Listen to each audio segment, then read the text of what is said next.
Hello and welcome back to the Conscious Man 7 podcast. I am your host, Todd Cave, and today I've got an awesome guest for you. He is a CTAA accredited cognitive behavioral therapist, hypnosis, nutritional coach, mindfulness teacher, and specialist in the area of self sabotage. His name is Jehan Sattaur, and he is the host of the Boundless Authenticity podcast. And on this episode, we discussed self-sabotage, mind control, and the limbic system. And Jehan went into great detail to explain to us how our overlords are able to control us, how cults work, the strategies used by our overlords to dumb us down, brainwash us, and get us to inject things into our body that are not really helpful to us, and make us have thoughts that are not really ours. If you are new to this podcast, please don't forget to like, subscribe, and to share, because that helps us to be recommended in the algorithms. If you would like to support this podcast, please check out our merch store on Amazon with the brand Todd and Me. We've got some cool t-shirts, tank tops, hoodies, and sweaters. Link will be in the description of this podcast. And if you're now starting a spiritual journey, you would like to start a spiritual journey, or you're currently on a spiritual journey and you would like some help removing some fears and traumas, please hit me up on my Instagram at Adriano_246, and it will help you to get some magic mushrooms. Enjoy the show and stay tuned, because we have some more great content coming soon. When truth is blurred by lies and misinformation, perception becomes reality. What will you perceive your reality to be? Liberate your fears and walk with me. Sit down and meditate. Connect with your soul.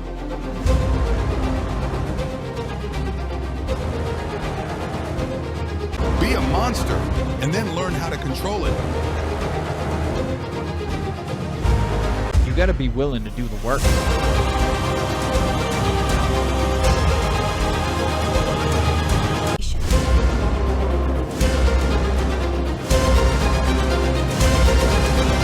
So it really goes really deep in terms of words and etymology and what they mean. So this is why it is really hard to really crack the matrix, because there's so many levels and layers to it, Jehan, welcome to the Conscious Man 7. How are you doing today, my friend? Hey, it's good to be on, finally. Yeah, man. I was a guest on your show 3 times, so I had to get you on because, man, you are the boss for all this self-sabotage stuff. And I really wanted to chat with you today to understand how all of these things work in great detail, because you and I, we talk a lot, on Instagram and stuff. And the stuff that you share with me, I think is stuff that we need to get into the public domain, at least on my platform, because it links very much with all the things that I talk about in terms of spirituality, health, fitness, and all that kind of stuff. So tell the people a little bit about you, and how did you get into all of this stuff? Well, I mean, I was just like everybody else, born into a situation that I did not necessarily ask for.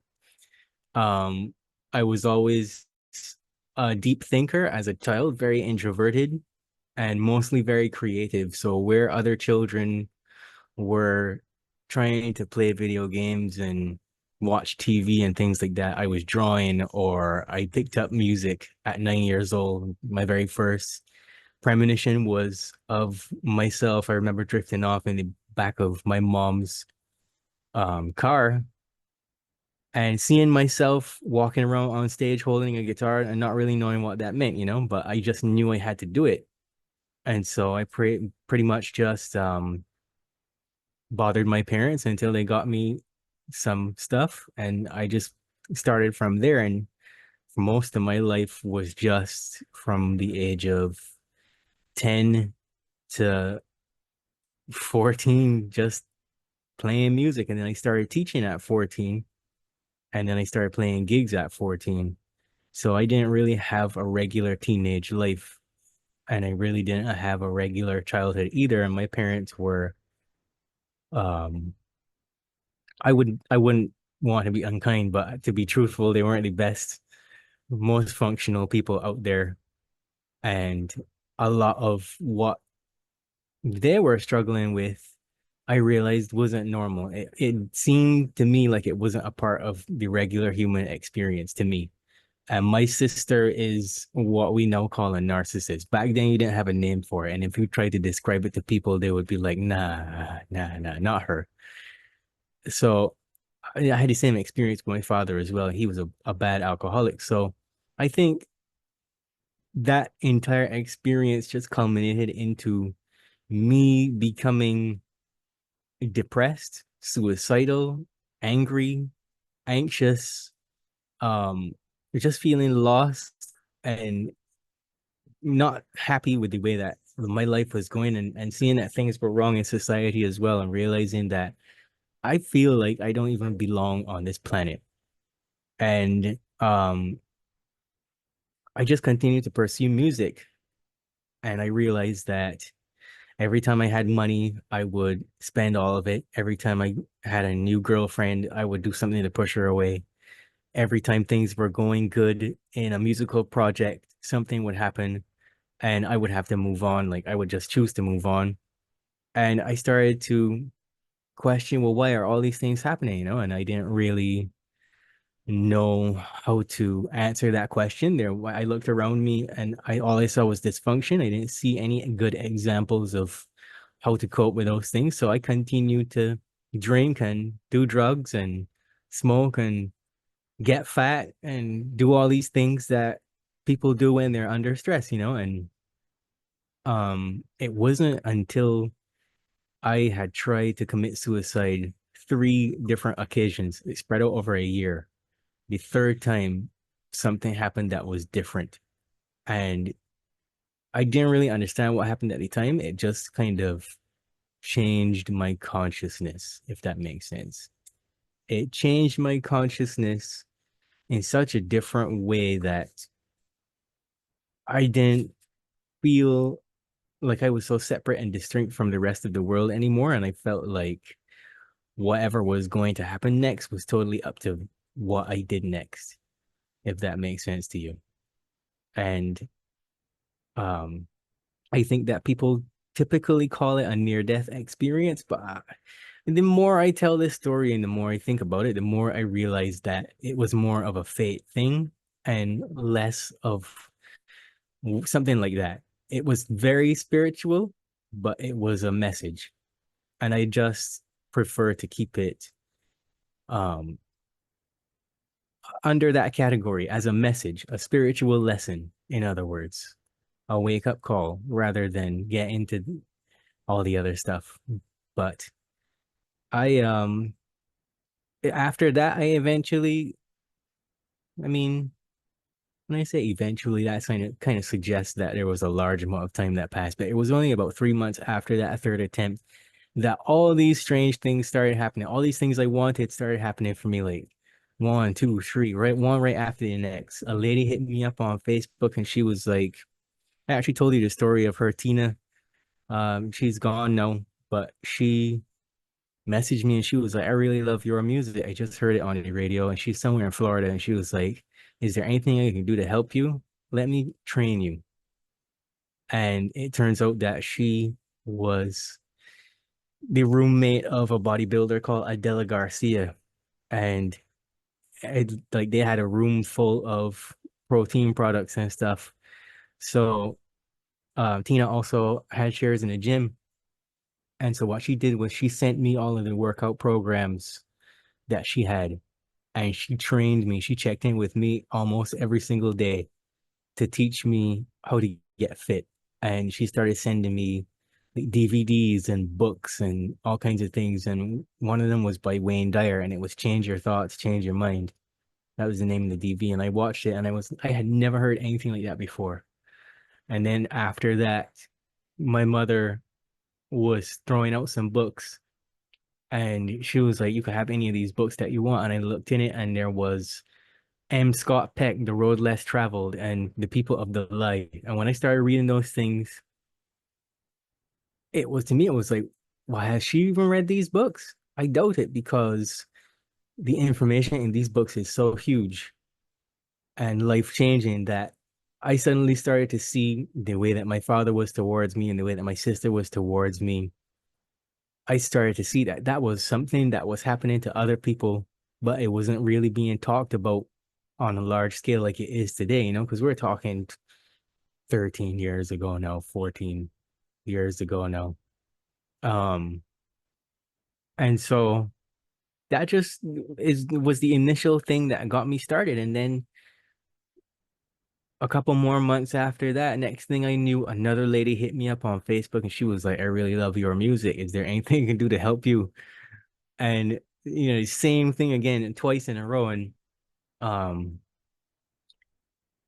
she was willing to help me get my work visa and everything to go out there and travel across the United States. And I learned a lot about the music industry. I moved to Nashville first, and then I went over to Washington State and learned about music there and played a lot of gigs and just traveled all around. And it opened my mind to the greater world that exists out there, because you meet some of all kinds of people when you're on the road, like rich, poor, crazy, really like unique, and especially kind people, um more than you would even dream exists on the planet. Like people in some of the worst circumstances that really give you better ideas about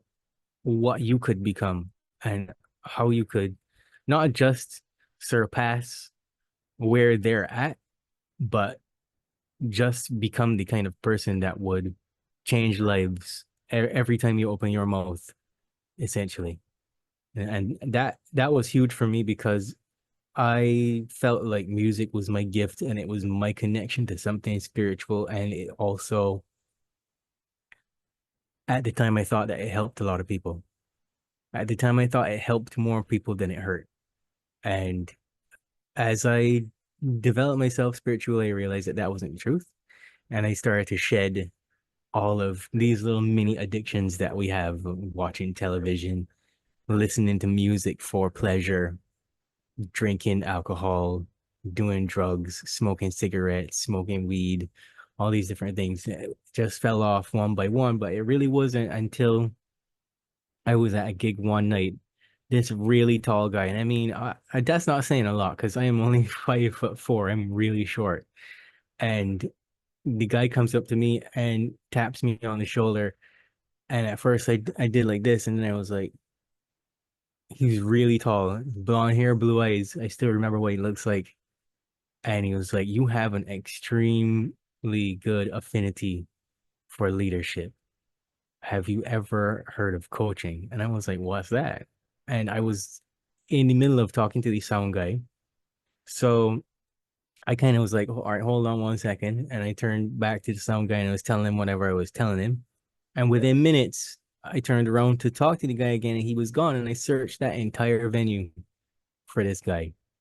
And he just wasn't there anymore. And I was like, why would you initiate a conversation and then vanish, And I went home that night, and it turns out one of my roommates, who was the older guy, he had been familiar with it and familiar with Tony Robbins and all those different things. So he gave me some books and I Googled it. And at first I was like, well, I don't want to be a personal trainer type coach. And then I stumbled onto some other things. So that's when I started taking my first certifications and stuff. And I remember like spending $1,000 that I really didn't have on certifications from a place called the Life Mastery Institute. Mary Morrissey, she's one of the OG coaches out there, and that's how I got started, really. And it was when I started getting clients from that I realized I had to do more to change myself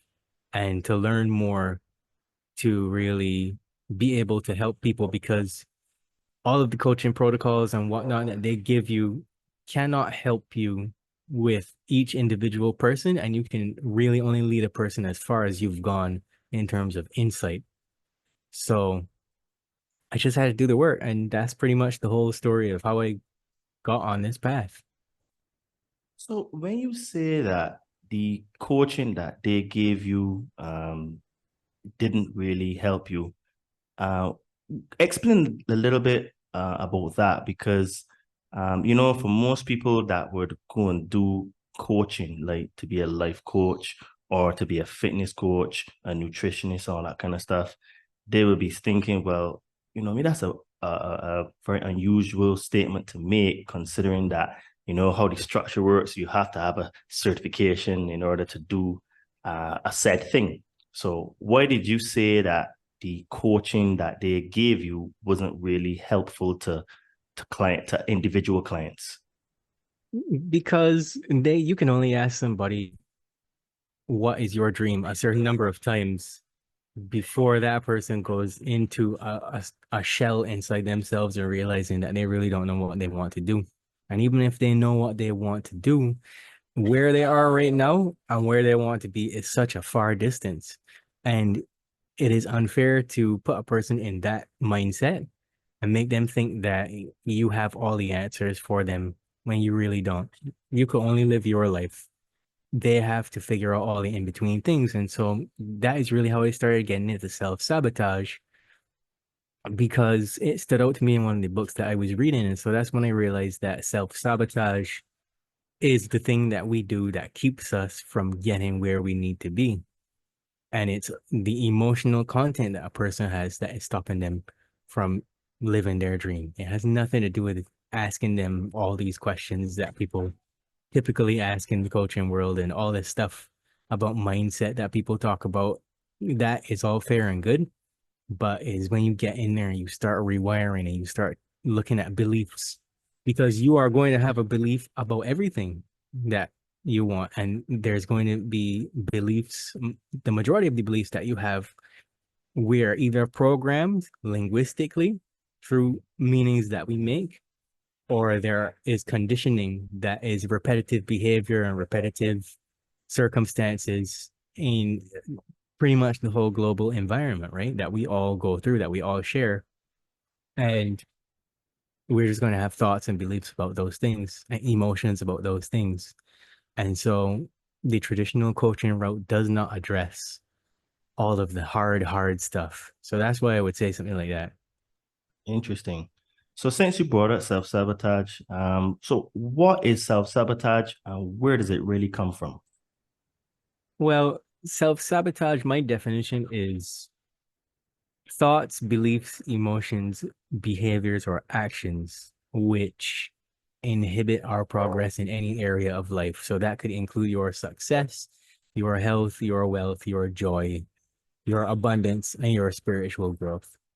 Self-sabotage is carried out by your subconscious programming, which again, I said is linguistics based, but it could be conditioning too. It could be repetitive behavior in your environment. And that all manifests as your patterns of thinking and behaving, which are living below your conscious awareness. So self-sabotage is always going to have a certain number of results, and it's always going to be things like procrastination, people pleasing, self-doubt, fear of failure, fear of success, negative self-talk, addiction, perfectionism, avoidance of emotional self-regulation, financial instability, avoidance of self, spiritual bankruptcy, poor relationships, victimhood, or just really bad health. And so what happens is that for most people, including myself when I was going through it, it is a lot more physically, emotionally, and spiritually taxing for people to maintain self-sabotaging beliefs and than it is to actually change and get free from them. So that's why people will continue to undermine themselves every chance they get, unknown to themselves. And so the reason for that is because cognitive neuroscience has proven time and time again that the conscious mind is just that part of you that you can use to be creative, and it's responsible for your ability to freely choose things. But only 1% or maybe about 5% depends on how consciously aware you are of yourself. Only that percentage is coming from your conscious awareness.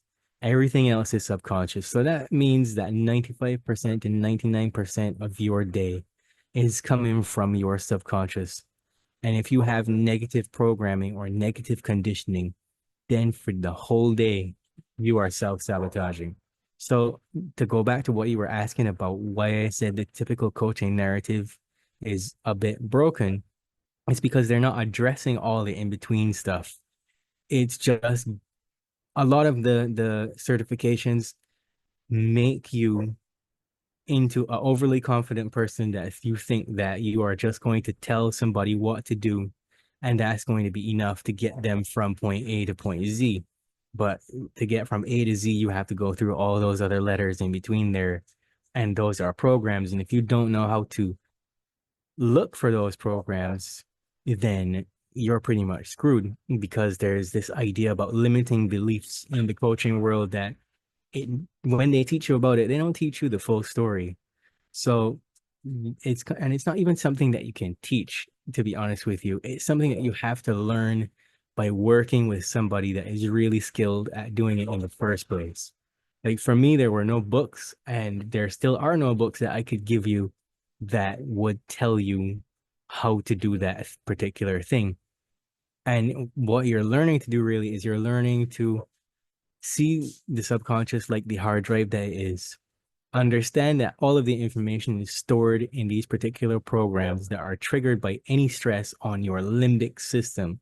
So that means it could be a life event in your external world, or it could be as a result of exposure to environmental toxins. It could be chemicals in your food. It could be sugar. It could be caffeine. It could be aggressive music or songs with heavy emotional content. It could even be what you watch, as well as something as simple as exposure to screens. Each person has their own unique triggers and combinations of ideas or behaviors in their environment that go together to create a cocktail of self-sabotage. And back to the subconscious, it is only concerned with things that are going to keep you safe. So even though it will play out these programs that seem safe to it can make you do things without being aware that will completely destroy any sense of security that you have. It will completely destroy any relationships that you have. It will get you down at the supermarket or at your favorite restaurant spending money if you know you don't have it to spend, and all these different things. It will get you watching porn. It will get you swiping on Tinder and hooking up with somebody that's really toxic for you, and then you end up in a relationship for God knows how many years. That it further instills that programming and that conditioning and keeps you stuck. So I guess I will let you ask questions there where I don't just like hijack the whole thing. No, dude, this is very interesting. This is where I let you speak, because I've got a couple of questions with that. And I do agree with you that it's something that you have to learn, because I'm a coach and I coach in a very different way. I have not gone to any classes or colleges or have any certification to be a coach, but there are a few things that happened to me in my life. And one of the things is that around 2015 or 2016, I did something called the Landmark Forum. And have you ever heard of it? You had told me about it. Right. And the Landmark Forum is internationally known. I can't remember the name of the guy that found it, but what it is that it tells you about self-sabotage, and their whole ethos is that all of these self-limiting beliefs, and they call it a story in your head, came from your childhood. So I wanted to ask you if you share that belief or understanding that the primary sort of like identity that you create for yourself, or as like I like to call the avatar, it is formed and created in your childhood, up to mostly the formative years, the very early years, but it can go up to like the age 10 or so. But normally it's be about around, that 5 to 7 years of age. And for example, because you were talking about you have girlfriends and you push them away. And one of the things that I learned in that forum is that There are things, I just give you a story to give you an example to show how it coincides. So there was this girl that she got up, and basically this is an environment where there's like 200, 250 people in a room, and you get up and you share your personal story and tell people all these things about yourself. So it's very emotional. It can be intimidating, but it's designed that way so that you face your fears. And what happens is that because there's so many people, your story actually resonates with so many different people, and they learn through your sharing. So this is why it's important they ask you to share. And this one girl said that after the coach went through certain things, that she realized that her relationship with men is very, very bad because one day her father forgot to come for her at school, and she was like 7 years old. And what happens? The father just forgot, right? Because he was working so much. He had a good job. He was really successful, and he simply forgot. So she created a story in her head that her father doesn't love her. So what happened is that all the men that she got with, she would end the relationship because the story in her head was that the men didn't love her, even though they would do things to show that they loved her. But the story was that they didn't love her because the situation that happened with her father when she was 7 years old. So do you think then that it is also a combination of your childhood and the traumas and the things that you went through your childhood that causes you to self-sabotage, as well as the other things like the music and the TV and all that kind of stuff? Well, you have to realize that as a child, the only reason the theory of childhood trauma has any real weight to it is because your prefrontal cortex is not fully developed until the age of 21, or sometimes even later than that, 22, 23, 24, 25, depends on your life circumstances and how well you've been able to develop. But not everything is going to be as easy as standing up on stage and having a realization that you made a meaning about something yourself, right? But that's what we do. That is why when people talk about limiting beliefs, it's easy to just treat it as though it's a pseudo-scientific, pseudo-spiritual realization, a pseudo-psychological theory, right? But it isn't so cut and dry because we get traumatized often. And so I usually talk about Jean Piaget's work with the stages of cognitive development, because you have 0 to 7, where you get your initial programming, your initial conditioning, and that's coming from all around. But as a child, you, until the age of 21, so you have 0 to 7, 7 to 14, 14 to 21, and then 21 to up to 30. And then beyond 30, it's very difficult to change your programs after that. And I mean, there have been so many experts that have found that to be true. But in reality, for your entire life, you are subject to having your hardware bypassed. And that's what constitutes as a trauma. Just because an event happened, it does not necessarily mean that you were traumatized by it. It means that you made a meaning, and it means that your brain reacted in a particular way. But it depends on the severity of it. That's why I like to tell people that pop psychology is trying to condition you into thinking that you are more broken than you are. And that is wrong, right? Yes, we do make meanings and stuff, but to fully answer your question, Jean Piaget says that 0 to 7 is your initial programming, which I found to be true. 7 to 14, you are then operating in your environment, and you're going to school, and you're making friends, and whatever it is. If you're homeschooled, you're running around outside in nature, and you're trying to figure out, well, which of these things, now all of this is happening on a subconscious level, which of these things is going to serve me in this particular situation, right? And so you actually discard programming from childhood when you realize it doesn't work, right? Because remember what I said before about the safety aspect of the subconscious. Well, does it work or does it not work? every behavior is based on reward, right? So from 14 to 21, you're doing the same thing. You start dating, you might start working, you go off to college, whatever it is, whatever your circumstances. And so that's how we become products of what we have learned and what we have experienced, more so than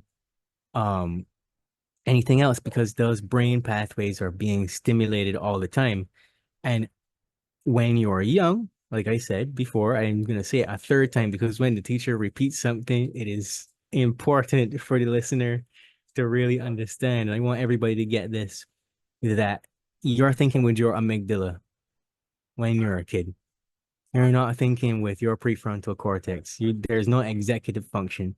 And that is the number one reason why teenagers are so hard to deal with, right? And that's why little children will cry over anything, because the stress center is being activated for things that, we would say, oh man, that's nothing to cry about, right? But to them it is, because the amygdala is telling them you are in absolute immediate danger. Get out of there right now. Or that's why when a parent tells a teenager something, they want to fight back, because it's fight, flight, or freeze, right? So you could think about the conditioning that is happening during that time period that is negative to try to get you away from a threat, right? Is going to be a lot of garbage.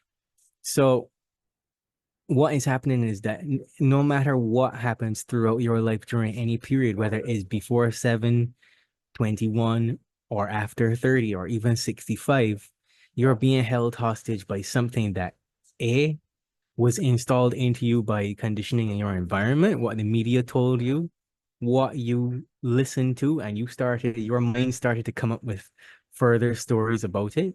Like that lady said, her father forgot to pick her up from school. So because children have a cognitive distortion, which is a filter that they pass information through, that says is in black and white thinking. So little children are always thinking, I am either bad or I am good. What I did makes me bad. What daddy did makes me bad, or it makes me good. So that's how, she would easily come up with a meaning like that for herself. But then there's a lot of things that go a lot deeper, that you really have to dig and dig and dig. And what happens to us is that we get conditioned to accept destructive habits and certain activities as being fun and normal, even the ways that we treat other people, because that is what we see on television or in our community, right? Like, I mean, anybody that is a Caribbean person could resonate with this. When you start crying, your parents will tell you, I'm now going to give you something to cry for. And they Yeah. beat you, Yeah, right? definitely. Which Yeah. is unwarranted, right? That is not an appropriate response to that, because like I just explained, children are just thinking with their amygdala. They don't have any other thing going on there to stop them from acting in a way. And just because the parent feels uncomfortable, and they were conditioned in that way because their parents probably beat the shit out of them too, right? So Quite true. that is how Caribbean people learn to deal with stuff like that, and it creates this further perpetuated dysfunction out there, right? And I mean, Americans do it too. I've seen it in I've been in a Walmart and seen a white woman turn around and pitch a slap in this little girl before, because she was saying she wanted some chocolates or something like that. And instead of just saying, well, we don't have enough money for it, or, I don't want you to have it for this reason, and go through the whole thing with the child saying why and all that, she just decided to pitch a slap, right?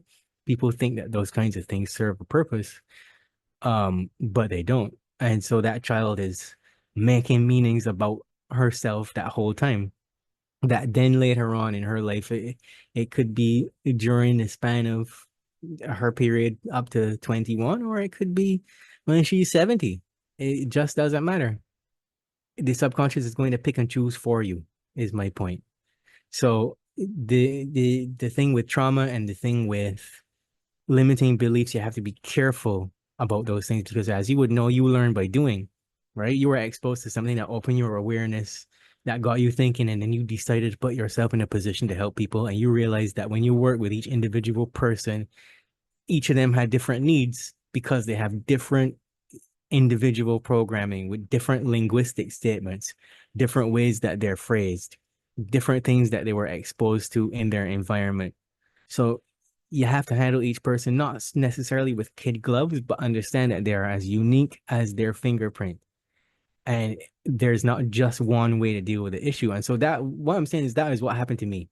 I realized that what I had been taught wasn't appropriate for dealing with the case. And I now had to learn through actually working with people and like uncrossing wires in my own brain to deal with people in a different way, and to really learn to listen and try to understand what is the language that they are using, where is that coming from, and how each thing is like having a rope that is tied in knots, and you got to slowly climb across this rope and undo this one knot and find a way to loop it through and tie it back onto what it's tied onto on the end, so that you don't swing and go into the abyss and take that person with you. Because the very deep subconscious things is kind of like going through the abyss, and it's kind of like going through hell with that person, walking through hell with that person. And it is just, it's not as easy as it seems. And the reason why I say that is because there's too many people out there that think that they're experts on things, when in reality, none of us, not even me, can say exactly what is going on with a person just because they said they had an experience. Like, I'm sure that lady that made that meaning about her father made several other meanings at that time as well, or had other experiences that she's incapable of realizing because somebody hasn't talked to her in the right way yet, or somebody hasn't listened to her in the right way yet. You know what I mean?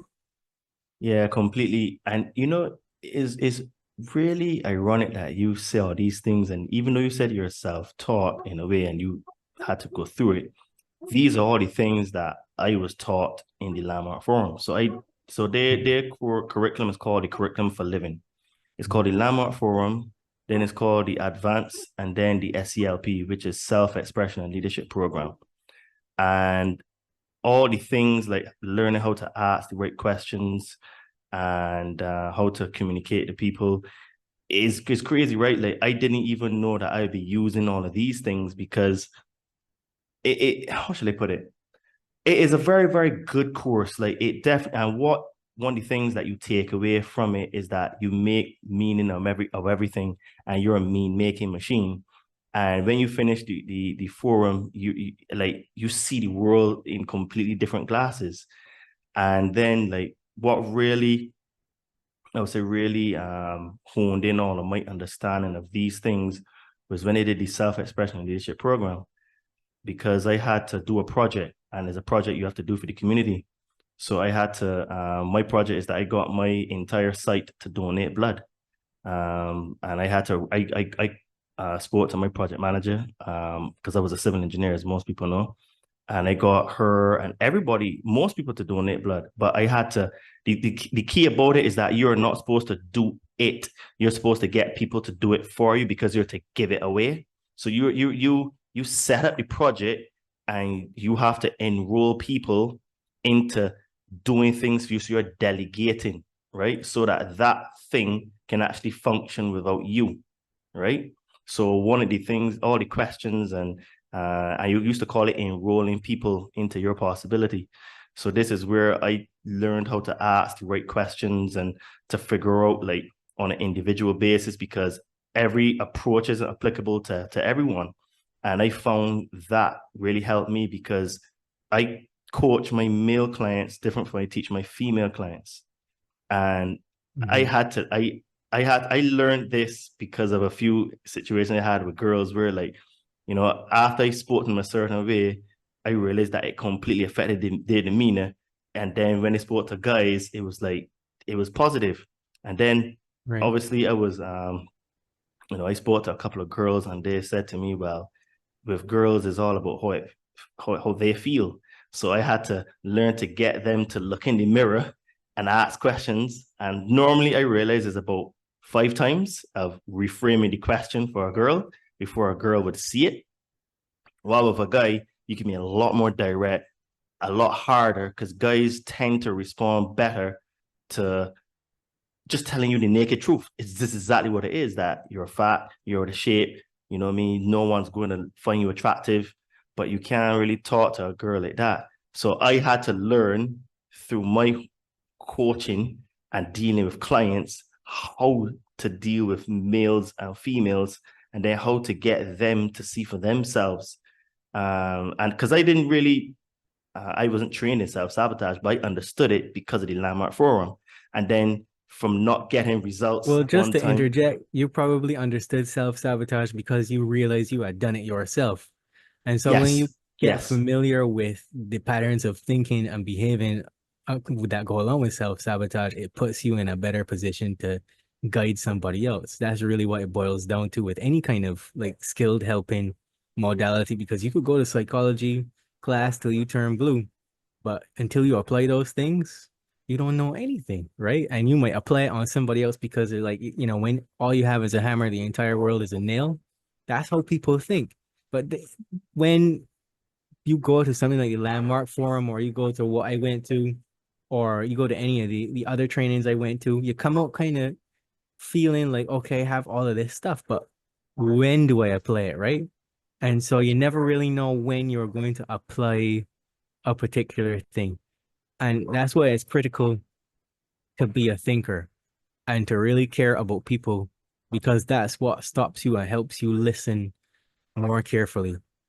And I think that that is a big problem that we have on this planet right now, where people go and get certified in certain things, or they go to school for certain things, but they just really don't care. It's a paycheck for them, right? Yeah. And that's a different way of dealing with people, right?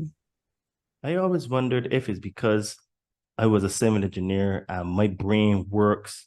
Because to be a civil engineer, you have to think in structures, systems, logistics. You have to have a plan. So my brain always looks for, okay, how can I do this?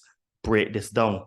Like if I to write down a plan. So because you have, that's how you're trained to be an engineer, right? It's a very analytical mindset you have to have, because you're just given a drawing and you're told, go and build it.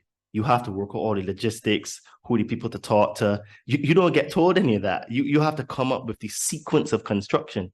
So my brain always used to work like that. So I always wonder if that is the reason why I was able to think differently from most people. And I'm self-taught in almost everything, right? So I'm wondering if it's that, or it's just a gift. I don't know. What do you say? Is it my engineering training could be helpful for me? Personally, I think that engineering did teach you computational skills, which is important to critical thinking. A lot of people out in the world do not have computational skills. Because I studied computer science and because I was a musician, I had computational skills, but I also had that creative ability as a person who is not dominantly a visual person, but auditory based. I had to listen, because if I had if it was Friday night and I had an impromptu gig on Monday and I had to learn 40 songs, I didn't have very much time to sit and live with a song for hours and hours. I had to listen to that song once or twice and pick it up. So I had to figure out what was the essence of what was being said, what was the dominant emotion, because in music you have modes that dictate all of the chord progressions and everything, but a mode is short for mood, which is emotion. So for me, because I had applied everything, and I preach this all the time, if you want real wisdom, application is going to come before wisdom every single time. Nobody can give you a protocol and then you apply it and it's going to work every single time. You've got to learn in yourself and learn to feel things out, because when you're dealing with other people's lives, it's different to dealing with yourself. You know, you might take a questionnaire or something and it helps you and you get certain realizations, but how do you get somebody else to have the same wisdom as you? They have to go through different things. That's why it's harder for other people. Like we talk about it all the time with certain people that, you know, they don't have any integrity. They don't have, you know, they don't seem to have what it takes to lose 20 or 30 pounds. They don't have what it takes to motivate themselves. And all of those things are living behind that is the question, why? Right? because I think it's Tony Robbins that actually said the word motivation has 4 hidden letters: self, right? And everything else when it comes to personal development has those 4 letters hidden behind it. You have to self-realize and live into it, right? So as a part of our job as coaches is to help people in a way that they can uniquely understand how they need to live into something, to have a realization, to want to regulate a certain emotion, to want to drop certain things that are stopping them. And until they can get that knowledge for themselves, there's a tug of war between you and the client and between themselves and what they want, right? This is true because one of my mates, he always says this: truth isn't learned, truth is realized. And I guess from my own journey, I learned these things because I went through them, because I was both skinny and fat. So I know what it feels like to be skinny and can't put on muscle. And I know what it's like to be fat and have to lose it. So I can actually relate to both sets of people, which is why I can work with both types of people and get them results, because I've been there. I've walked that journey. I know how hard it is for a person who is eating as much as they can and they still can't put on weight. And then I know what it is like for a person that eats a little bit and then they're just getting fat, right? And then you're like, but what am I doing? So this is why I always say that, you got to have a coach that's walked a mile in your shoes. And I've walked 2 miles in both sets of shoes. So this is why I'm able to help people gain or to lose. Right. And you also got to be willing to put on a different pair of shoes that might not necessarily be comfortable for you and walk with that person for a number of miles as well, right? And to go through what they're going through. But yeah, I mean, truth is a vibration, and it is higher than love. And the reason why people struggle with both love and truth is because they've never felt it. They've been conditioned to live in lies, and they've been conditioned to ignore the real love in their lives. And they don't know how to give it to themselves, so they can't give it to anybody else either. So asking that as a tall order, It's true, because I always say you can't give someone something that you don't already have, And, my opinion is that all of these things come from the subconscious mind. But I would like you to, how would you explain what is the subconscious mind and how does it rule their lives, being that you're really the expert and I'm basically self-taught, but a hybrid with everything I am. But because this is your field, how would you describe what is the subconscious mind and where does it come from? And how does it rule our lives? Well, I have already pretty much said that 95 to 99% of what we do every day is subconscious. But the best way that I have found to describe it is to say that it is like a cereal box. And each individual program, which would be a set of beliefs, is like that box of cereal. And then within it are the individual pieces of cereal. So let's take a box of Fruity Pebbles. Each one of those little Fruity Pebbles is a thought that you have that relates back to that cereal box, which is the belief. And I have said this often, and even Buddhist monks have said this, that you're going to come across at least 4 beliefs on your way to finding out what the real set of beliefs is. And people have something called, I like to call, a self-justification index.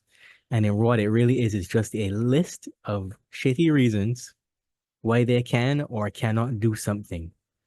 And, in the case of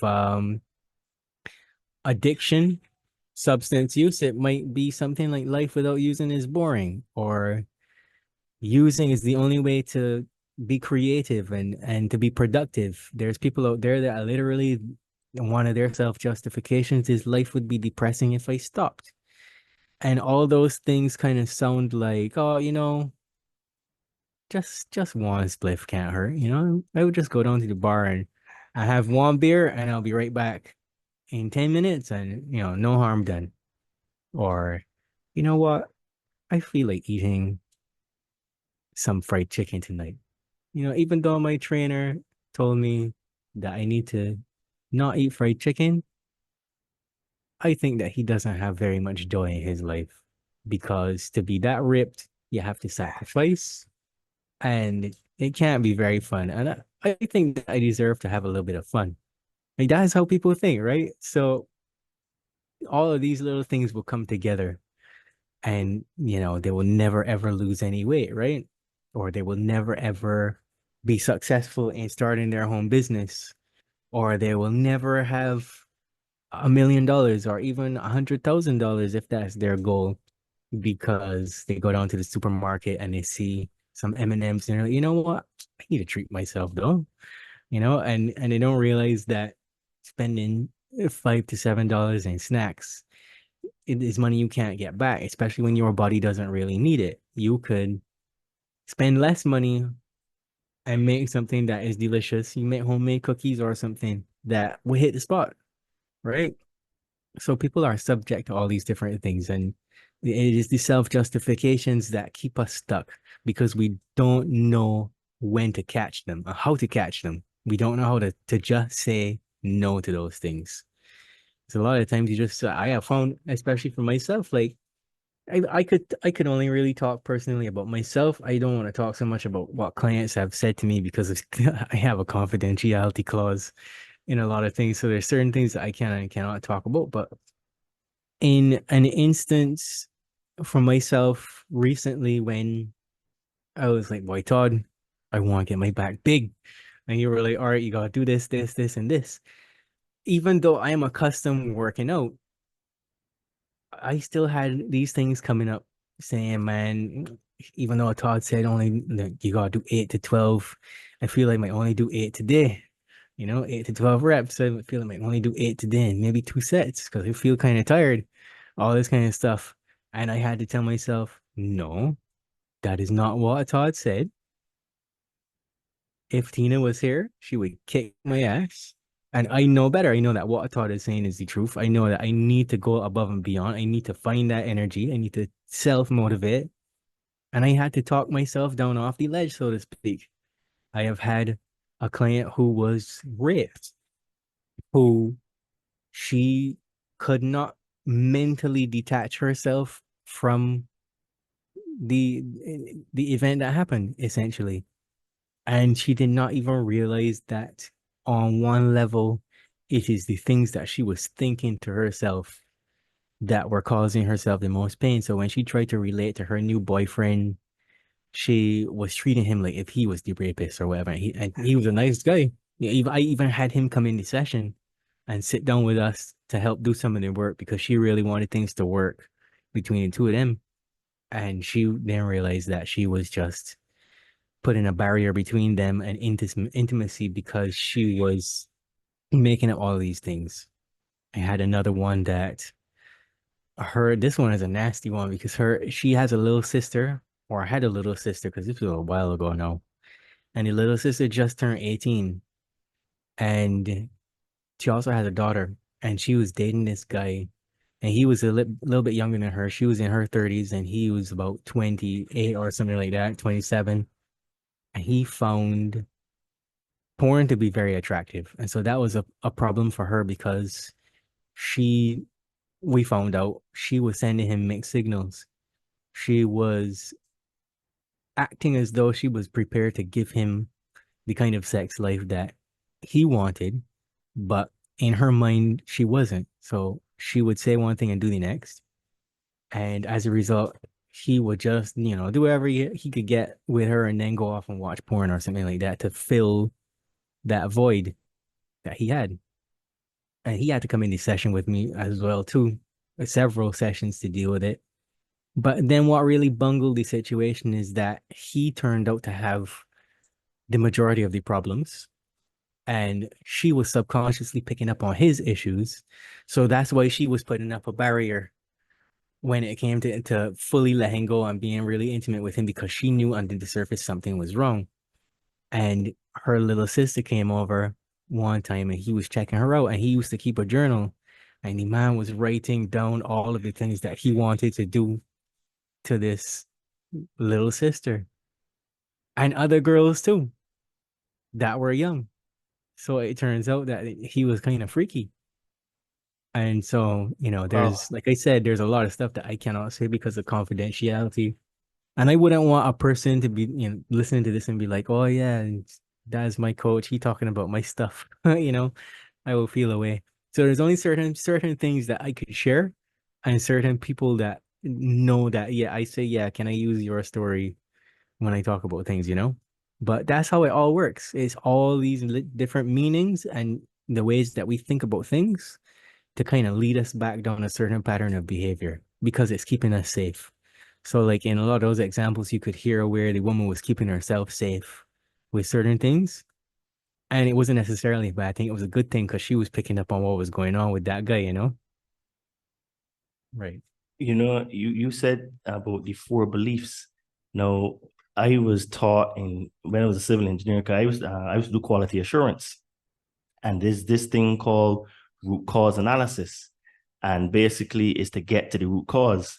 And it's going to sound so simple, but you do a whole day course on this. But the synopsis of it is that you have to ask why 5 times, and you call it the 5 whys.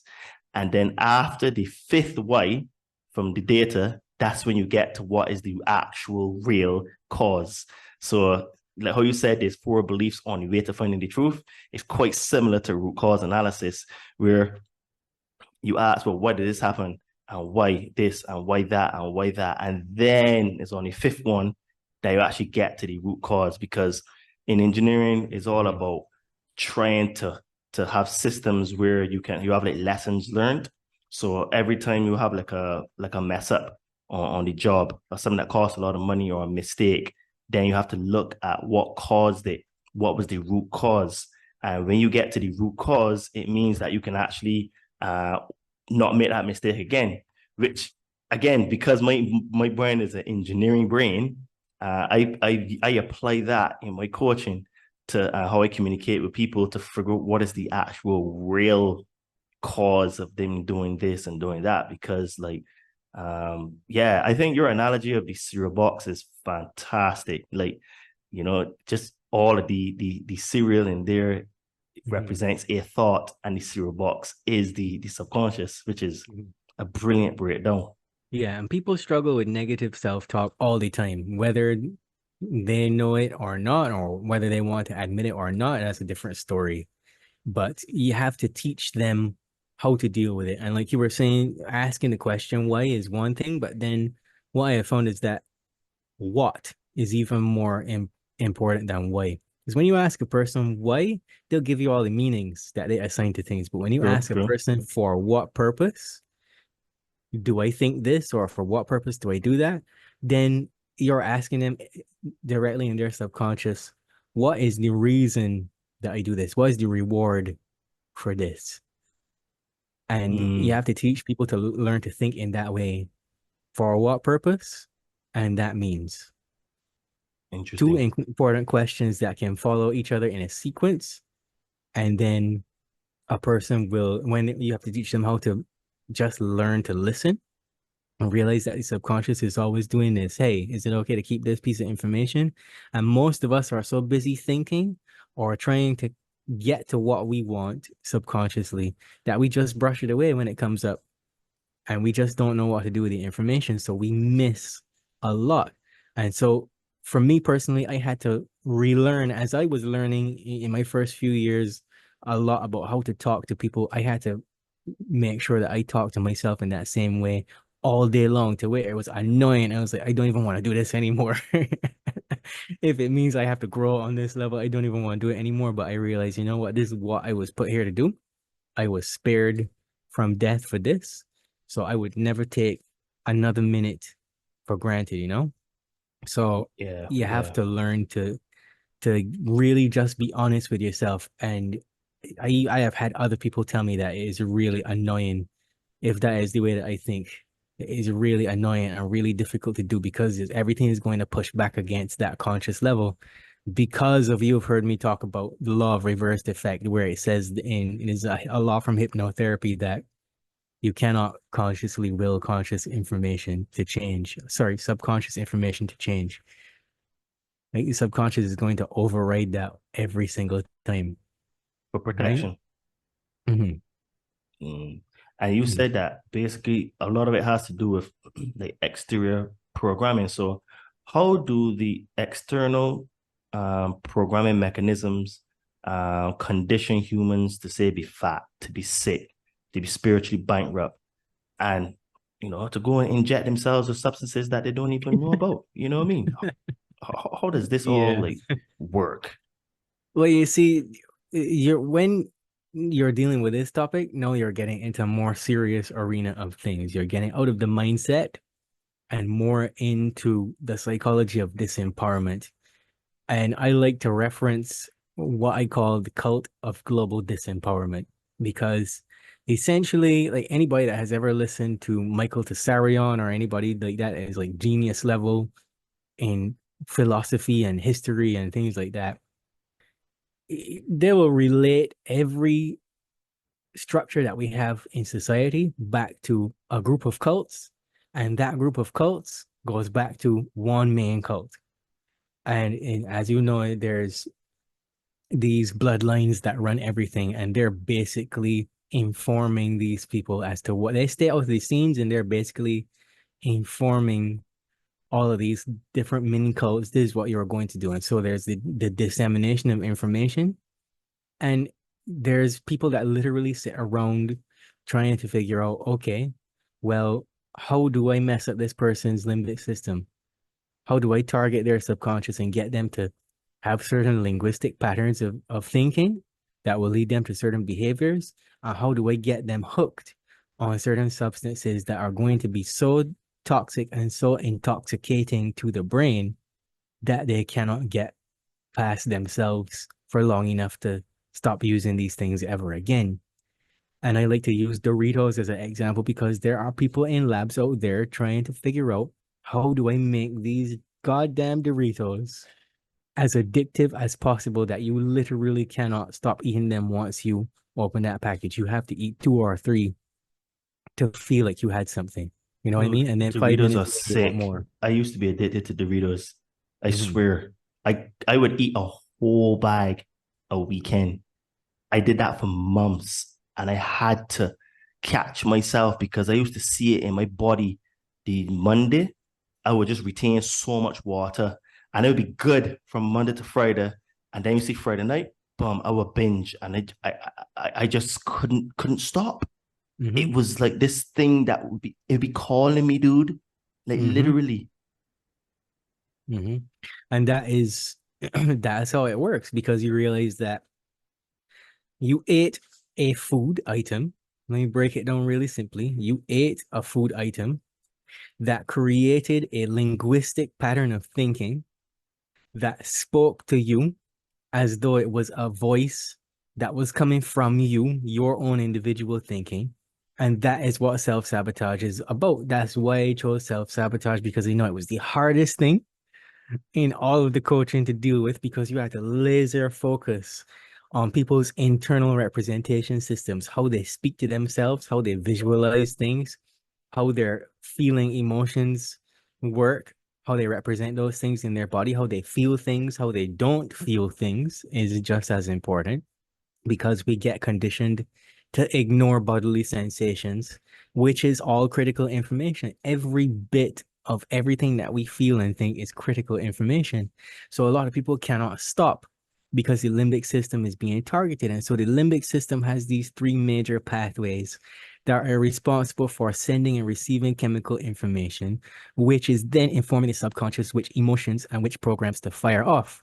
So you have these 3 programs that are working, sorry, these 3 pathways that are working together that dictate how we are perceiving emotions and any accompanying thoughts, as well as the choices of behaviors that follow those things. So know that I have said that, you can understand that it is not always our fault. The listener can understand that, you know what, it's not always our fault. We just have to get better at knowing our internal environment and how our body feels. Because you have something called a reward pathway, which uses dopamine to communicate back and forth between the ventral tegmental area and the dopamine receptors, which are located in your nucleus accumbens, to manufacture these feelings of motivation that then are fueling this sense of reward that you get. And they also accompany learning, whether it is negative learning or positive learning. So that's how you learn what feels good, like Doritos, like sugar, alcohol, caffeine, porn, masturbation, shopping, whatever is your thing. That's how you learn.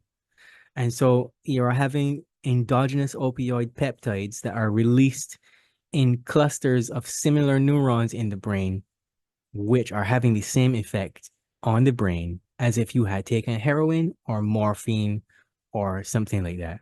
And that is what gives you that feeling of pleasure. When you eat that bag of Doritos, you feel pleasure. You might feel bliss.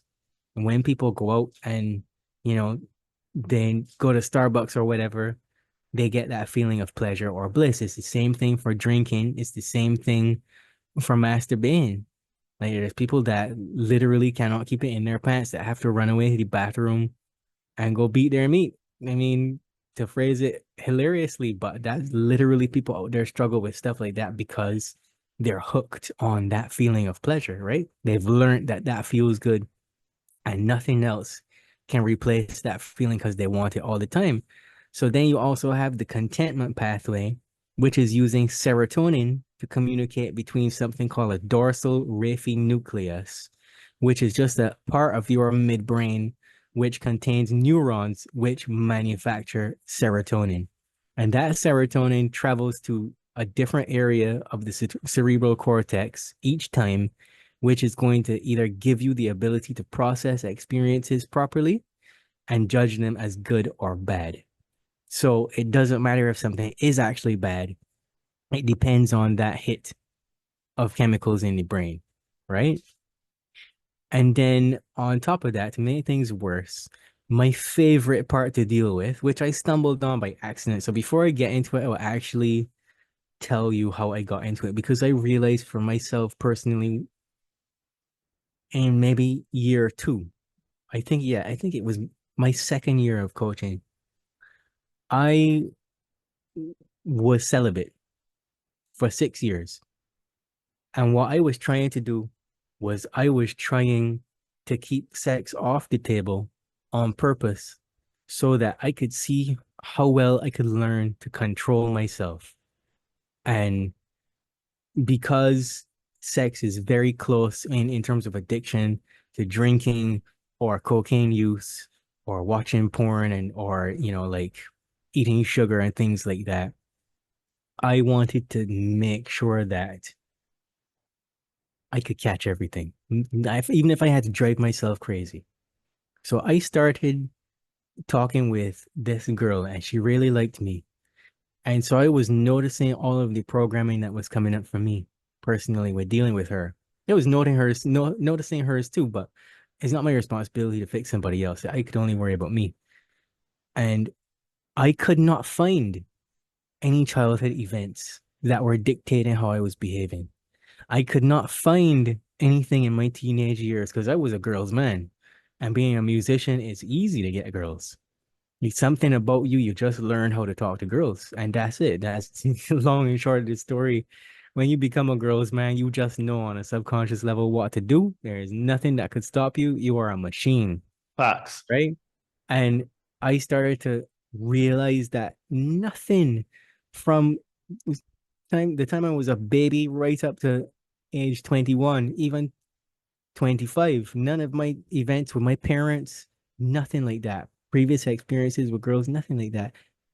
And then I was meditating. I'm really thinking, and I was journaling. I'm really thinking hard about it. I used to drive my roommates crazy. I remember that because I would be up walking around upstairs in my room and they would be downstairs trying to sleep. And I would just be trying to figure out pacing the floors. And it was coming from stuff that I had watched on TV. It was coming from movies that I had watched on TV. Right? And so I was like, well, why is that? And I was Googling like crazy, reading books like crazy, and I could not find any information on it. And it wasn't until I started looking into neuroscience and I came across my favorite thing in the world, the stress fear memory pathway, which is made up of 4 main areas, which is the amygdala, which is the stress fear center. And that's communicating with the hypothalamus, which is controlling your hormones, including cortisol. and the hypothalamus, which is signaling the sympathetic nervous system to get ready to go into fight or flight. And it tells the vagus nerve to stop working so that you prepare for the emergency. Then there's the hippocampus, which is the memory center, and that is interpreting your memories as either good or bad. So that means that pain from childhood, as well as the emotional content of the last movie or any movie that you have ever watched, is residing there, even music videos and stuff like that. So the prefrontal cortex is the part of the brain which puts a limit on behaviors that put you in danger. And so when that is deactivated from watching television, you take on these things as though it is an automatic memory for you, right? So those four areas together are all working in tandem to keep your behavior functioning well for you. And it's those three pathways that I've just talked about have been found by neuroscience to generate all human emotions. So like I've said several times before in this podcast, behind every behavior is reward. So you have to kind of learn to focus on those pathways if you want to understand why certain people or why you yourself execute certain behaviors that cause self-sabotage, because it's not always going to be childhood trauma. Sometimes it's imposed trauma from the television, because trauma, as we know it, like if somebody gets raped, that the physical reaction in the brain is that the medial prefrontal cortex shuts down. And that's what gives that person that feeling of being inside of a protective shell. And that's what is installing that event as a trauma for them, right? So when you hear people talk about PTSD and stuff like that, medial prefrontal cortex, bam, off. And you're just trying to protect yourself in that moment. You're trying to stay safe in that moment, right? So when you watch somebody get killed on television for the first time, same thing, bam, shut down, right? So people don't understand that the television in itself is a biological weapon, right? That's mad. Everything you Right. describe. Good dude, I stopped watching TV years ago, and maybe this is the reason why I don't buy into all these narratives that are there, because, dude, like in this flat now, I don't even have a TV. In my other flat, I had a TV, but it was unplugged for 4 years. I didn't, it was so bad that the batteries, because I was dating this girl and she came over and she wanted to watch TV. And when I tried to turn on the TV, the batteries and the remote were dead because I haven't used them for years.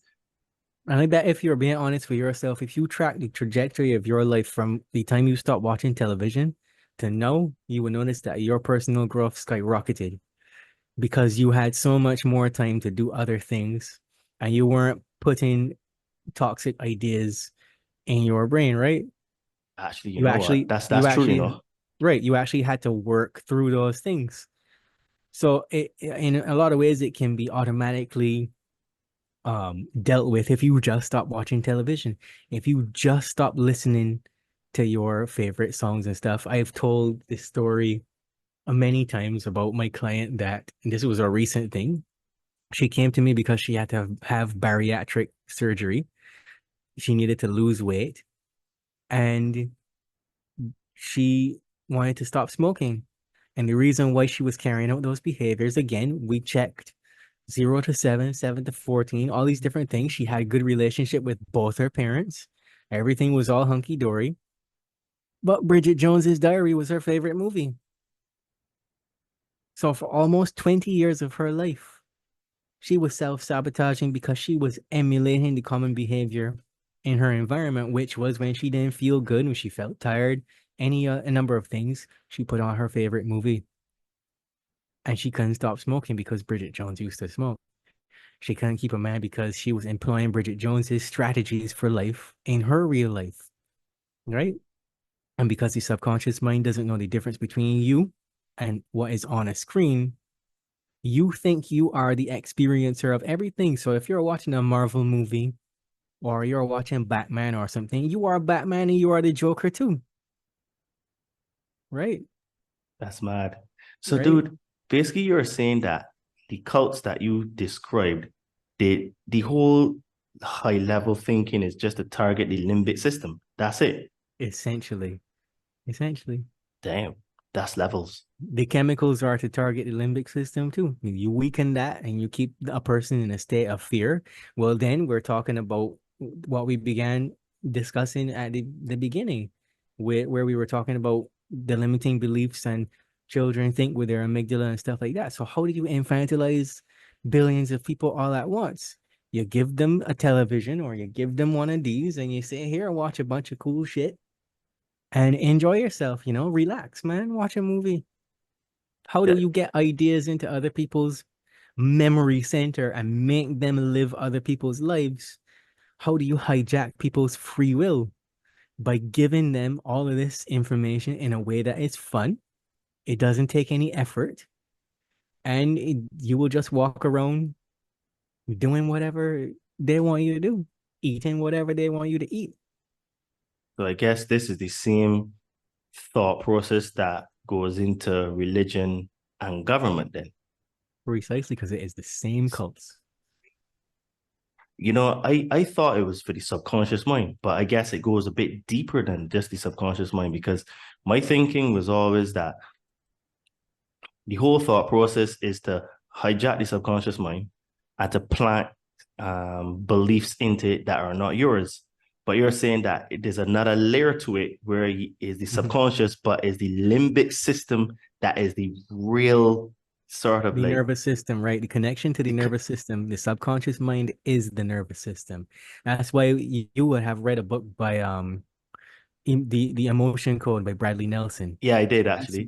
Right. And so you would know that when you read that book, you learn about muscle testing and you learn about, that it doesn't have to be traditional kinesiology where you stick your arm out like that and press. You can use your fingers. So if I say I am a man, that is a biological reality for me because I know that I am a man, right? That is what is in my DNA. If you give a transgender person, you get real cuss for this, no, but if you give a transgender person, you say I am a man, boop. If it's a woman, it's going to break, which means that's not true for them. If the person is a man and they want to be a woman, you cannot break that biological reality, right? Because that's hard coded into the DNA. So if I say my name is Jehan, that is a hard yes for me. But if I say my name is Robert, no matter what I do, my body cannot stay strong. My nervous system cannot lock up as a yes, right? So when you're testing beliefs and stuff, you're talking to that person's nervous system as well in many instances. It isn't just on a cognitive level. And the best example of something that is on a cognitive level is actually, thank you for this, the lady that stood up and said she realized that her daddy didn't pick her up from school. So she came up with something to fill the gaps, right? So there's levels of thought. It's not just limiting beliefs. Limiting beliefs is right here. And then you got subconscious programs up here. And then you have things that are buried in the limbic system up here that you have to kind of like squeeze in every drop out of a lemon to try to figure out, well, why is this person doing this thing? Because there have been so many clients that I always make them work with me for a minimum of 6 weeks, because oftentimes 6 weeks is not long enough to figure out why something is happening, And there's other things that are like in a chain that are linked together for these certain things. So it's difficult, man. It's not this easy thing. It's not like where you could walk into a therapist's office and you say, well, how does that make you feel? That kind of stuff doesn't cut it.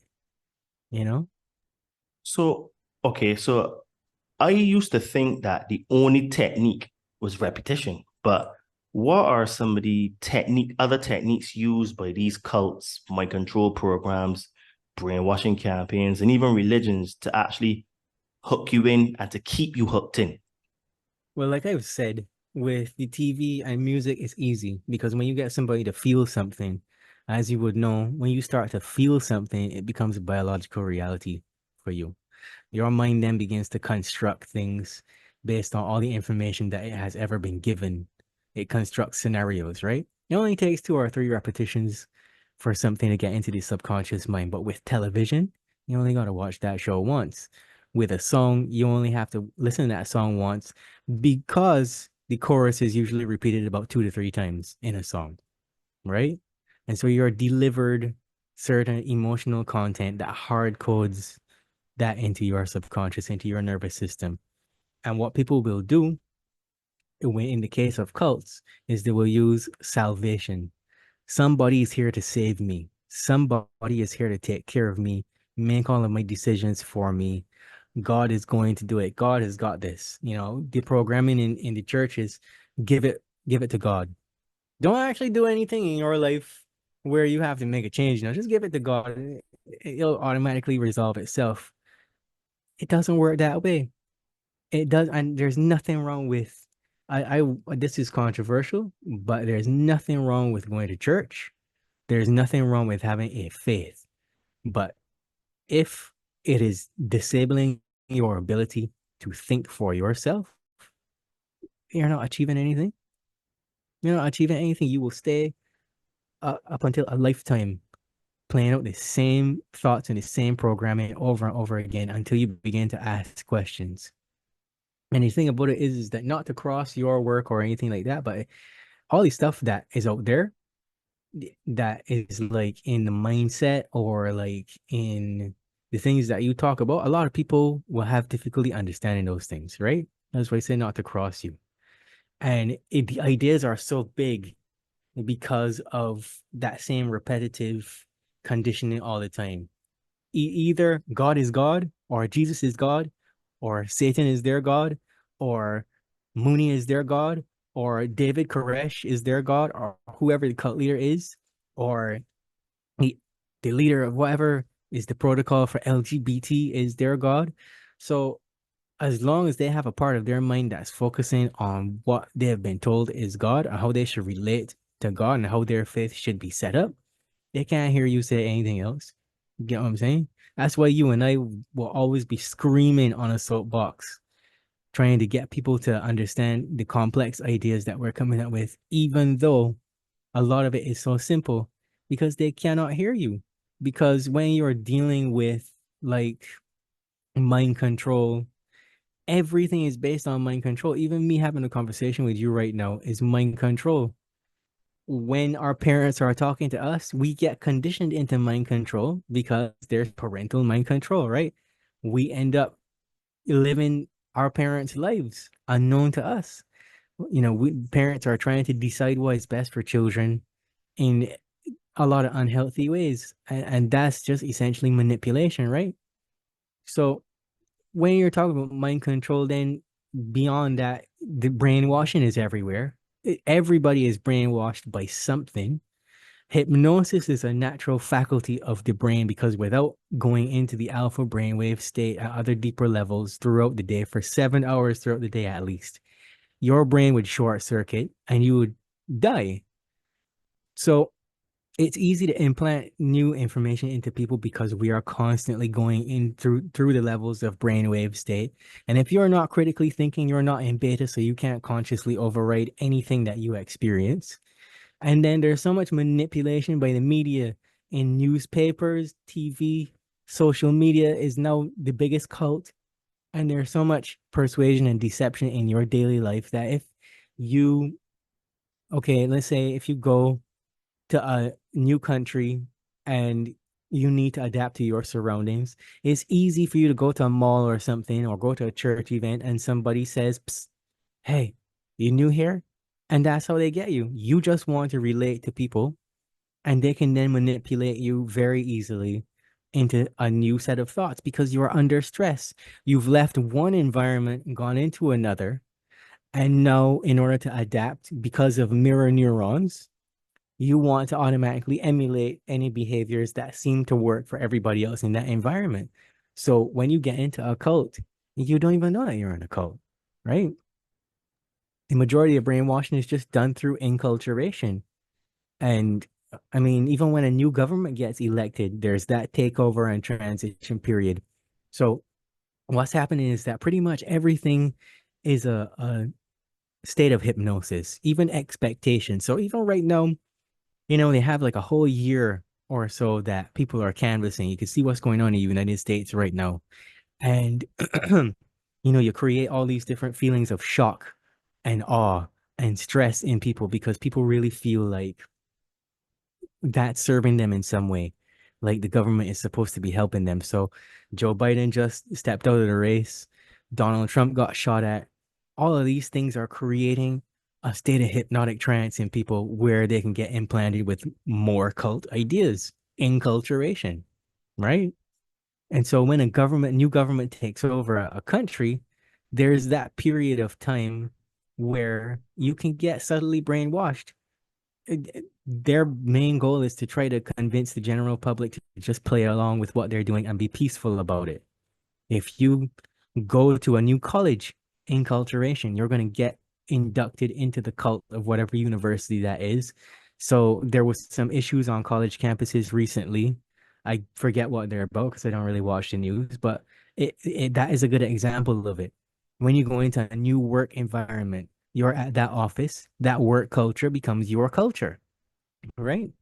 So in any group setting, an energy structure is formed and a culture, a set of rules is established.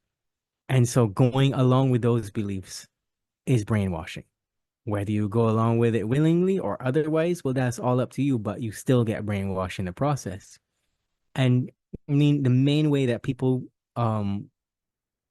basically brainwash anyone is they separate you. And it's important to note that that just means going into an emotional state, which is making you susceptible to new commands or new ideas. So, like what they do with little kids these days is they put sexual things in the Disney movies and all that kind of stuff, or they make movies where it's like two male cartoon characters are kissing, or, you know, when we were growing up, we had things like Ren and Stimpy, where it was clearly a lot of gay stuff going on there. But you watch it, and because you don't know what you're looking for as a child, it just goes direct input, right? That's what they do. They did back then, and that's what they do even more these days because they just isolate you in your brain. Remember when I said trauma is like a reaction in the prefrontal cortex that shuts you off like that, and you protect yourself from it, but you still take in information. So, we are just living on a planet that is based on that way of doing things all the time. And you get rewards inside of a cult for regurgitating the narrative. Like if you think about how people will watch the news and then be calling up each other, talking about, I saw this thing here, there, or wherever, saying certain things, you get rewarded within the culture for accepting what the government tells you, for what the media tells you. So cults don't even need to set up shop in like Jonestown or anywhere else. Jonestown is inside of your phone. You pick up this thing and, you know, prefrontal cortex deactivates and they got you. They can give you new ideas. And because of what I said earlier about the nucleus accumbens being responsible for learning and all of the other neurotransmitter stuff that dictates how we respond to things, because every behavior, there's a reward behind it. The main component for successful brainwashing is just to put your brain in a state of isolation to make you feel like you learned something. You get what I'm saying? Absolutely. And I became very present to something just now, which was emotions. And there's something that is in the I Am Discourse by Godfrey Ray King. He's the guy that channeled Saint Germain. And Saint Germain says that your thoughts only become feelings. So your thoughts only become reality and real when they're clothed in feelings. So Saint Germain is saying that if you want to be able to control your you say you can't really control your thoughts to a certain degree, but what you do is you separate them from the feelings. Because he's saying that for any time you allow the thought to enter your body and you feel it, it becomes real. And everything that you said, all I kept hearing was what Saint Germain said in that book.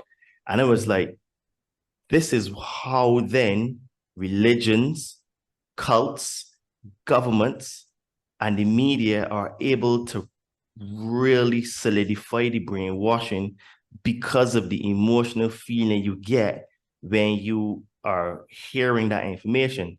Like you were saying, there's a flight system or survival. You said it was flight, and something else, right? Fight, flight, freeze, and fawn. Those are the four. Right. Yeah. So I kept hearing okay, so this is why when these liberals, and it's mostly liberals, they tend to try to make arguments, is always from an emotional base. And I was trying to understand, but okay, emotions have some validity in the sense that you can say, okay, well, don't keep hitting me, you know what I mean? Because that makes me feel bad, you know, and it hurts, right? So don't hit, please stop hitting me. But what they're doing is that they're using that emotion, figurative being hit, to weaponizing it by regurgitating it over and over, which is why I was asking if it's only repetition, but even in repetition is layers deep. So is repetition using emotions to hack the limbic system to program you, then to get you to do all these things, which is why And that yeah, book resonates so high with me. yeah, I got to actually say thanks for bringing that up, because that is a real simple way of just understanding and putting it out there that somebody else, because once again, when a teacher repeats something, you better listen, right? They're trying to make a point. And the more that people hear us repeat this over and over in this episode, the more they will leave here understanding, you know what? Nothing is sacred or safe. And like I was saying, isolation is the main key. Once a person is isolated, that's when they begin to break down. So if you look at what happened during um the virus, that period of time, um a lot of people then had to face their own internal set point. Like, how lonely am I really? How well do I know myself really? So they just went along with what was being said, because at the core, they were very lonely. They felt very isolated within the context of the herd, so to speak. And that's the only requirement. If you like, remember when I was telling you that Tumblr is like a porn site? If you actually go on Tumblr and you look at just regular hashtags and stuff, and you look at some of the things that people tag under normal hashtags, you will realize that a lot of it is just pornographic, and a lot of it is like gay stuff and, rape kinks and all kinds of stuff that, you might be searching for cornbread, and you would see somebody put hashtag cornbread and they got like a titty out or something, join my OnlyFans or whatever. And what I'm saying is that there's a lot of dangerous stuff on the internet where people who are lonely go to find some kind of fulfillment, and they stumble onto this nonsense and they get interested in it and involved in it. So cults don't really need to set up shop, like I said. The only requirement to get you involved in a culture is to be lonely, because you feel isolated. And most people don't know themselves, and they're not comfortable enough to actually take a look when they're alone. So that makes it easy, and they're relying on external input and commands from perceived authority figures. And that is why historically it has been so easy to brainwash large groups of people. And we saw this once again during the period of the virus, where all of these people, their concept of self very quickly broke down. And then they were told that everything that they know is false, and that everything that they've been doing is wrong. And you got to stay 6 feet away from your friends and your family, which isolated you further. And you got to wash your hands or you're wrong. And if you don't wear a mask, you're wrong. So you basically manipulate all these people. And it lasted for months, years. And that is one of the main requirements for brainwashing. It has to be done over a period of time for it to really take on. And so you have all these people walking around feeling shame, guilt, fear. They're already anxious. They're already depressed. They already don't like themselves. Life is already not going the way that they want it to go. And so they need some solution. And so in the midst of a crisis, they're more than willing to go along with the next step so that they can get out of whatever emotional state they're stuck in.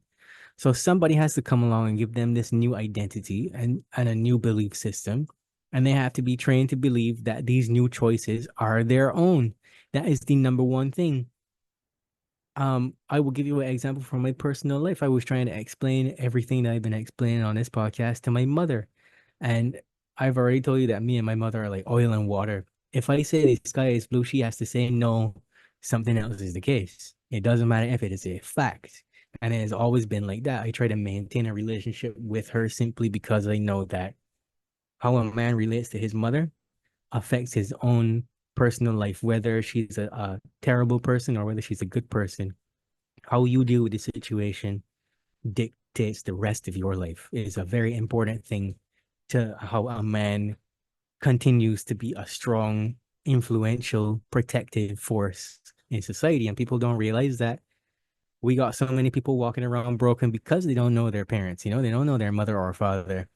And it has subtracted certain parts of their personality and their ability to cope with certain things in life.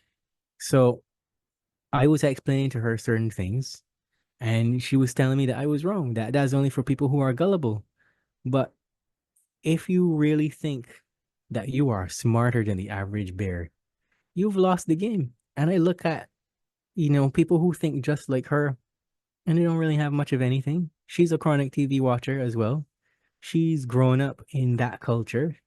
She acts in a way that her parents did before that. And I get all of that. I have lots of compassion and empathy for it. I understand. So I actually don't even care. There's a lot of people out there that are just brainwashed into the world and they have no sense of self. And a lot of these people are our parents. That's where I'm going to with this point.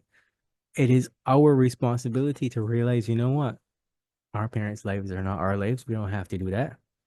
We don't owe them anything by being the person that they think that we should be or believing in things that we think we should believe, sorry. Just because they say that we should do X don't mean that we should do X. We should do what we feel is right. Right? I would never discourage anybody, even if I realize that somebody's doing something that is toxic to them, I would never discourage them from doing it unless they ask me for help. You understand what I'm saying? Because I understand that there has been a process where emotionally that person has made a choice. So not even cognitively or rationally, emotionally that person has made a choice, right?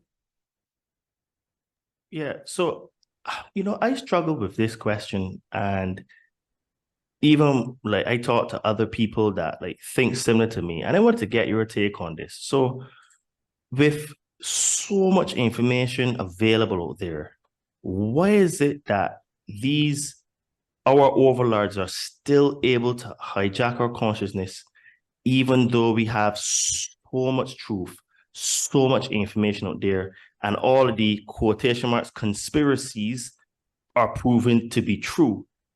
Why is it why is it that people still don't believe or understand, or you just can't get through to them, even if you show them truth, facts, evidence, things that can't be denied? Why is it impossible to get people to understand? I struggle with this all the time because I guess after so many years, everything is so simplistic. And in order for me to explain these concepts, I really got to go balls deep in it. So I struggle with it still to this day because I see people who I consider to be intelligent. But then I realize that there's no such thing as intelligence as we see it. There are forms of intelligence. So for me, a form of intelligence is teaching. A form of intelligence is making music or writing a story or something like that. And so for somebody else, it might be something different. So intelligence doesn't have anything to do with a person's cognitive capacity, their ability to learn or unlearn. That is a totally different concept than what we have been conditioned to believe it is. And I believe that I'm actually working on a podcast right now for Boundless Authenticity where I talk about where I think this began. Because like the way that I reference the cult of disempowerment, I also reference the cult of psychotherapy as being a part of it. But all of these things, like I said, link back to each other. And within the education system and within the psychological ideas that we have, that is kind of where we get lost because all we have now is all we have ever had, if that makes sense. Yeah, it does. And I find that to be suspicious. So when you ask me why it's difficult for people to change their minds on things, it's because they're afraid. Erich Fromm always talked about how he felt as though people were hardwired to be submissive to authority. He has a book called Escape from Freedom. Now, to be truthful, back to what I was saying about the cult of disempowerment, cult of psychotherapy, and the education system, all of the major players that set up all of those things come from the Hegelian style of thinking, right? So Hegel's philosophies are rampant throughout all of the social structures, even how we relate to one another. And it's been going on for a long time, at least 200 years in this go around, right? So are you talking about all the way back in the 1800s, where the dissemination of information was then much easier than just a town square, right? So people have just learned to rely on others for information. And unless it is the majority narrative, they don't want to hear it. It becomes like the Semmelweis effect. Do you know who Dr. Semmelweis is? He's the guy that said that No. you should wash your hands Ah, before you that perform surgery. okay, yeah. Yeah, yeah. And he actually went crazy because people were dying, getting infections and stuff, and he was suggesting this. And the majority narrative was that he was wrong, that was untrue, that wasn't necessary. And so they were gaslighting him and telling him he was wrong, even though he knew intuitively he was right. So what happens to people is they end up like Semmelweis. They stick their heads in the sand when new information is presented, right? That's interesting. Mm-hmm. And then he went crazy and died because they came back and they were like, you know what? You were right, Doc. And he was like, pull out all of his hair and stuff. So do you think the emotions have a lot to do with it as well? Because I tend to see like certain types of behaviors. And for me, as I've said so many times, the three main religions that control this world are the religion of money, the religion of government, and organized religion. And I see this particular behavior in all three types of people that follow these religions. And there's this very strong emotional reaction. Like when you talk to the Muslims, for example, and you show them certain things, they get extremely aggressive, even though you're literally using their own scriptures and saying, hey, look, this is here, right? They get so violent.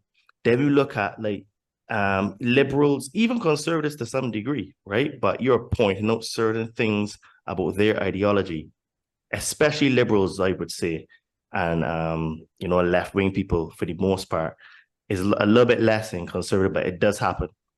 They get physically annoyed, and it's like this emotion that comes out when you start to talk to people like, oh, the economic system is this. Again, people that believe in money, they have this reaction. So do you think is a lot of it is based in emotion? Because you've talked about the emotional feeling like to the reward in terms of why you self-sabotage. So do you think then the emotional part has a really big part to do with that reaction?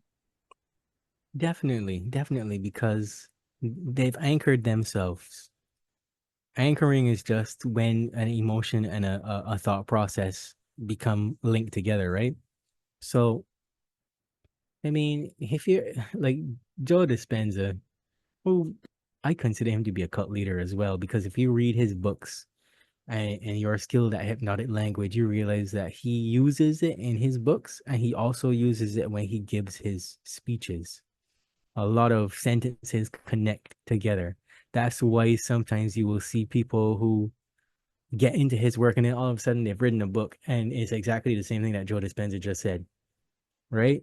That's how people operate within a cult. They begin to regurgitate information without fully understanding all of the concepts. And it's because when you learn something, you feel good about yourself, possibly for the first time. when you get rewarded inside of the herd, the community, the global structure, you feel good. People don't want to feel bad. So it's the bad emotions that are keeping them anchored to the stuff that could make them feel better, but they don't want to hear it because it's twisted. But you want to hear the Essentially. irony of it from my experience? Mhm. It is only from going through all of the bad emotions that you can actually get to the place you want to get to. Because you can't have light without darkness. And you have to go through the darkness in order to get to the light. It's like you have to plant the seed in the earth, and the seed has all darkness. And then you can't see it germinating, but then all of a sudden you start to see a sprout. And then once the sprout comes out and it sees the light, it starts to grow. Mhm. And the sad thing is you have to go through it. And Mhm. I mean, I don't know how else to display, to deliver this message to people, but it is part of the journey.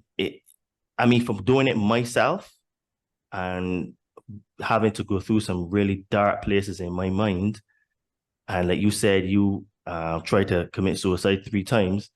You have to go through that. It's almost like a rite of passage, really, right? Where you have to go through the deepest, darkest emotions, feelings, and beliefs to come out the other side. And this is why, like, I always talk about Christ, and I always talk about the allegory of Christ, because the cross is a symbol of death, but the allegory is that you're dying to yourself, you're dying to your old self. This is why Christ said, pick up your cross and follow me. But a lot of Christians don't understand what that really means. He's like, you have to, some people may physically have to die, and you may have to figuratively die, because you have to die to what you believed in, what you thought was real, in order to become the new man, right? And that's what the allegory of the cross means. That's what the allegory of Christ's crucifixion is. Yes, it may have been an actual death for him, but he's showing and saying, look, when you die, you're reborn. But the problem is that everything is not always taken literally, or is a combination of literally and figuratively, right? And you have to go through the darkness, because this is the thing is that this is where the whole hell belief system came from. It came from Hades, which was Greek, which was in the Egyptian belief system. You go through Hades, which is the underworld, which is the fourth dimension. You pass that test, and then you come out on the other side, which is the fifth generation, which is where you're really from. That consciousness of Christ consciousness. You're reborn again. But it seems like if the more, and there's also a very famous saying, what you resist persists. So it seems like the more we resist trying to have these uncomfortable feelings, and maybe resist not having these bad times, it just perpetuates them, makes them worse, and they hurt worse. So then we become addicted to the pain, which is another form of self-sabotage, isn't it?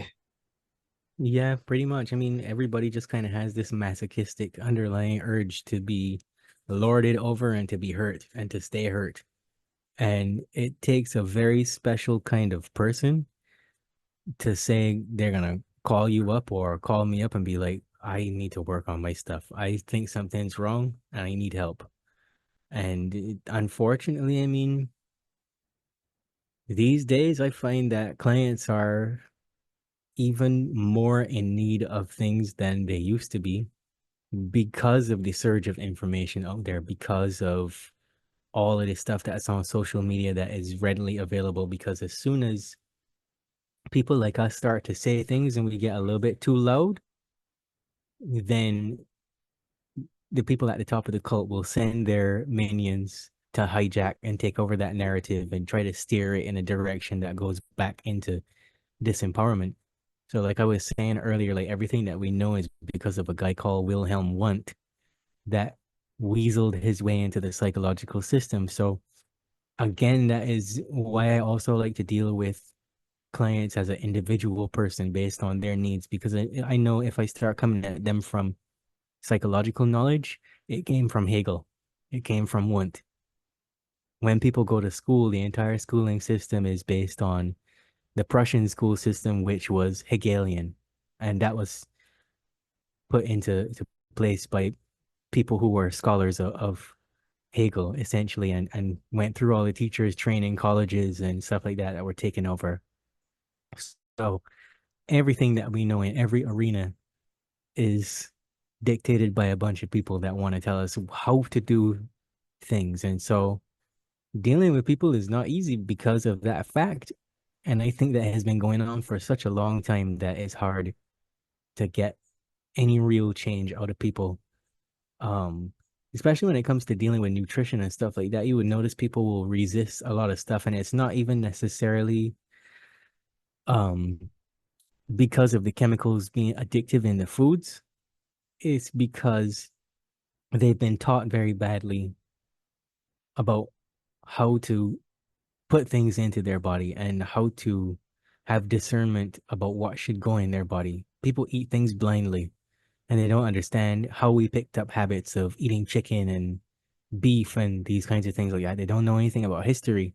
They don't know anything about genetics. They don't understand that people traveled all across the world eating different foods at different times based on what was available.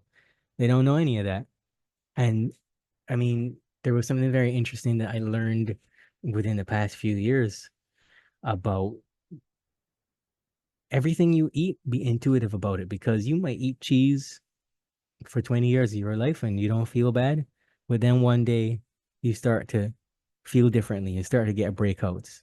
Most people will just continue eating until the day they die and not realize that silently it has been fueling cancer under the surface because it's just not suited to their body. But they just learned that mommy and daddy ate cheese and crackers, or you go out, you eat a cheeseburger or eat a big pizza or something, and it doesn't serve their genetics. What did my ancestors really thrive on? Did they eat fish? Yes or no? So there's all of these things, like there's groups of people throughout the world that are lactose intolerant, and they don't understand that it's because of their genetics, it's because of what their ancestors ate. They didn't thrive on it, right? Um, Back in the day, the cow was sacred and it was used ritualistically. And so they would feast only on beef when they had those ritual ceremonies. So again, because there's evil people who lord over us, look at what they're making us do. They're looking to make us participate in ritual sacrifice every time we sit down to eat breakfast, lunch, or dinner by having dairy product or meat, right? When in reality, there are certain civilizations of people who just ate elk. They hunted. They might eat a deer or something. They might eat fish. And that wasn't what they ate. And then throughout the ages, when as animal husbandry came in to play, talking thousands of years ago, and they Hundreds of started thousands. eating, yeah, what? Hundreds of thousands. Hundreds of thousands of years ago. Yeah. So when they started bringing those things in, people didn't even grow as tall as they used to. They started getting shorter. They started getting weaker. They started getting more ailments and stuff that we now have the technology to look for. So people would just die and you wouldn't know why they died. And nobody ever looked at the food that they were eating. So it's the same repetitive pattern of behavior where as we evolve, we are given certain criteria to use to have a so-called happy life. But in reality, we don't try to take a stand for our own uniqueness, even down to our genetics. We don't feel into our bodies. We don't have a baseline for it, right? And so people will self-sabotage because of that too, because they feel as though they're supposed to eat something. And now we have the vegetarian cult and the meat cult, just eat only meat. And when people started getting sick from the carnivore diet, that's when they started bringing in honey and berries and all those different things, because they realized that people weren't getting sufficient glucose. And instead of saying we were wrong, you might die, start incorporating other things into your life and into your body so that you don't die and get sick. And the same thing goes for vegans. Vegans eat some of the most garbage, like a lot of packaged stuff that's full of chemicals or They think they're going to survive on just cucumbers and all that kinds of stuff. And it's ridiculous, you know? People won't eat potatoes because of the so-called nutritionists out there that say that potatoes are bad for you. But then you have people like us in the Caribbean who we didn't have butchers until like the early 1900s. So what did we eat? Sweet potatoes and Eddos and, you know, greens that we could find just about anywhere. And that's how we survived. So all of that stuff is in our DNA, and people don't take time to ask themselves the questions of what actually makes me feel good. Do I break out in hives when I eat a piece of bread? Well, why is that? And then there's other people that are like me that I do really well with bread. And I suspect that in my ancestry, you know, because I am a mixed bag, I have European and Indian and African in my family, that certain things don't bother me that would bother other people. And that's typically what we would call the iron stomach. But I can't tolerate meat, but I could eat cheese and I could tolerate milk. You get what I'm saying? Interesting. So there's just unique things. And it's not like I have an allergic reaction or anything like that. I actually feel my body gets heavy and it's hard to digest. You go to restaurants in all the different states in the United States and it's nothing but meat, these extremely huge portions of meat. And people start to get what you call the meat sweats and they feel sick. Well, that is your body sending you chemicals to your brain telling you, stop, dumbass. It's too much. I think there's a lot of validity in that, because I think like with today's, because of me, like in my case, I deal with nutrition. I'm self-taught in nutrition as well, right? And this is what I tell people. All diets work, but it depends on what your body likes and doesn't like. So there's some like, I had a client that she had a condition that's similar to Crohn's disease, and she had to be on a carnivore diet, had to be, because her body would shut down if she ate high vegetables and fruits and all that kind of stuff, right? And the meal plan that I did for her was carnivore based, right? Then I had another client that he was similar to you. He says, I just, for some reason, like, my stomach doesn't really deal with meat. So he said, but he could eat fish. So he had a pescatarian diet, right? Now, there's some people that may not agree with meat or fish. So then you put them on a vegetarian or vegan diet, right? So that's why I tell people, right? My approach is I don't want to call it controversial, but I tend to look at it, again, because I'm a civil engineer, I look at it from a systems and structure basis. If you like eating just fruits and vegetables, vegan diet is great for you, because for some reason that agrees with your body. If you are a meat eater that, you know what I mean? Because like, I have a friend that she was actually a vegetarian, and she went to the doctor, and the doctor told her straight, if you continue being a vegetarian, you're going to die, because your body, because she used to have to get injections and supplementation and stuff, but because of religious purposes, she, because she was a Hindu, she was a vegetarian. So she didn't eat beef, she didn't eat meat, all that kind of stuff. So long story short, she actually ate beef for the first time about 5 years ago, and all of her skin conditions went away. She felt so much better, higher energy levels, everything. So this confirms exactly what you're saying, that a carnivore diet, and she has a carnivore diet, it works for her, but the vegetarians just wouldn't work for her. And the problem we have is these cults where like people are just trying to force down our throat vegan diets. And I tell people, vegan diets are good, but they're not for everyone. But it is almost like a fad now, where people say, oh, I'm doing it for ethical reasons, and they're not even doing it for health reasons, right? So if you have to be a vegan for health reasons, I would totally say, okay, cool. And then the flip side of it, and this is something that a lot of people don't understand. There are two countries that produce about 60% of all the soya beans on the planet, and they're Brazil and the United States.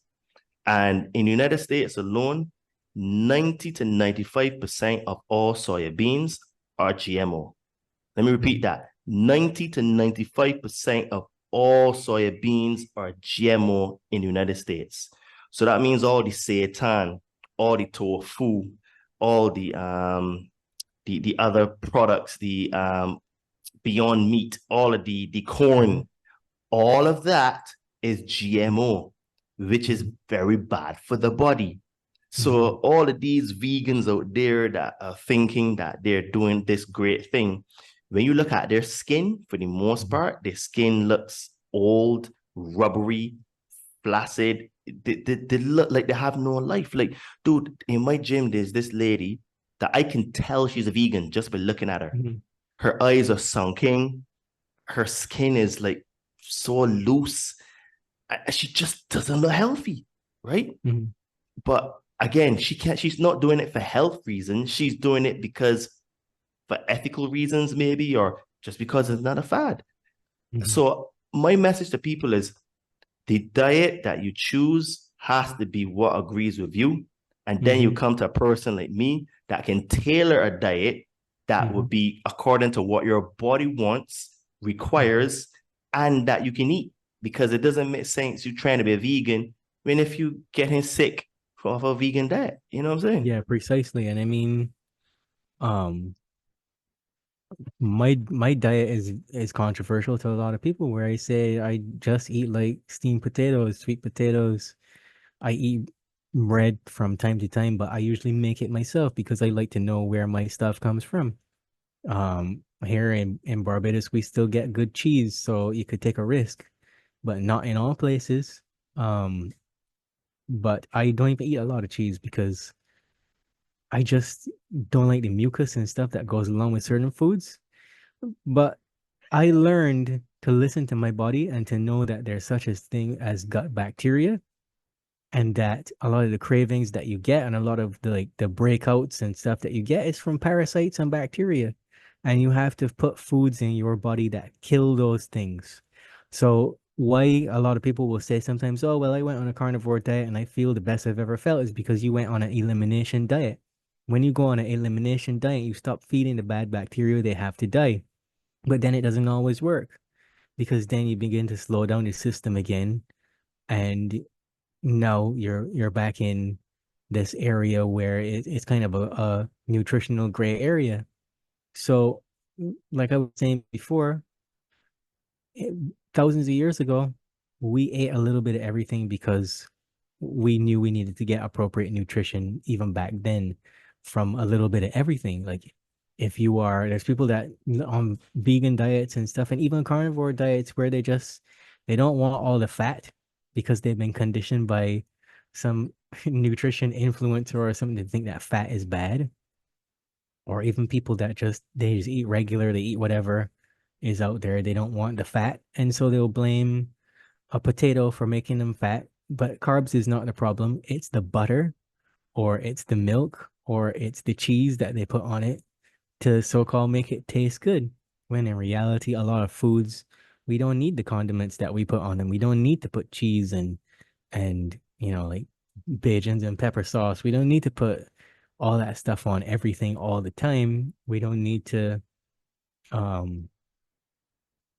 stuff ourselves with something just because somebody else said it was good for us. We just need to figure out for ourselves, where do I get my protein? Where do I get my carbs? Where do I get my fat? Because if you're sick, you need fats. That's why you lose so much weight when you get sick, because your body needs fat to help repair itself. So people don't think about these things, and they don't learn when they're eating. They just shove shit in their mouths mindlessly and think that that's good enough, but it's not. When you get older and stuff, is your diet going to have to change? Maybe. But a lot of people get really just stuck in these patterns of eating that don't serve them. And that is a lot of what self-sabotage ends up being as well. For those that are curious, so why do I talk about nutrition? Because it's a big topic.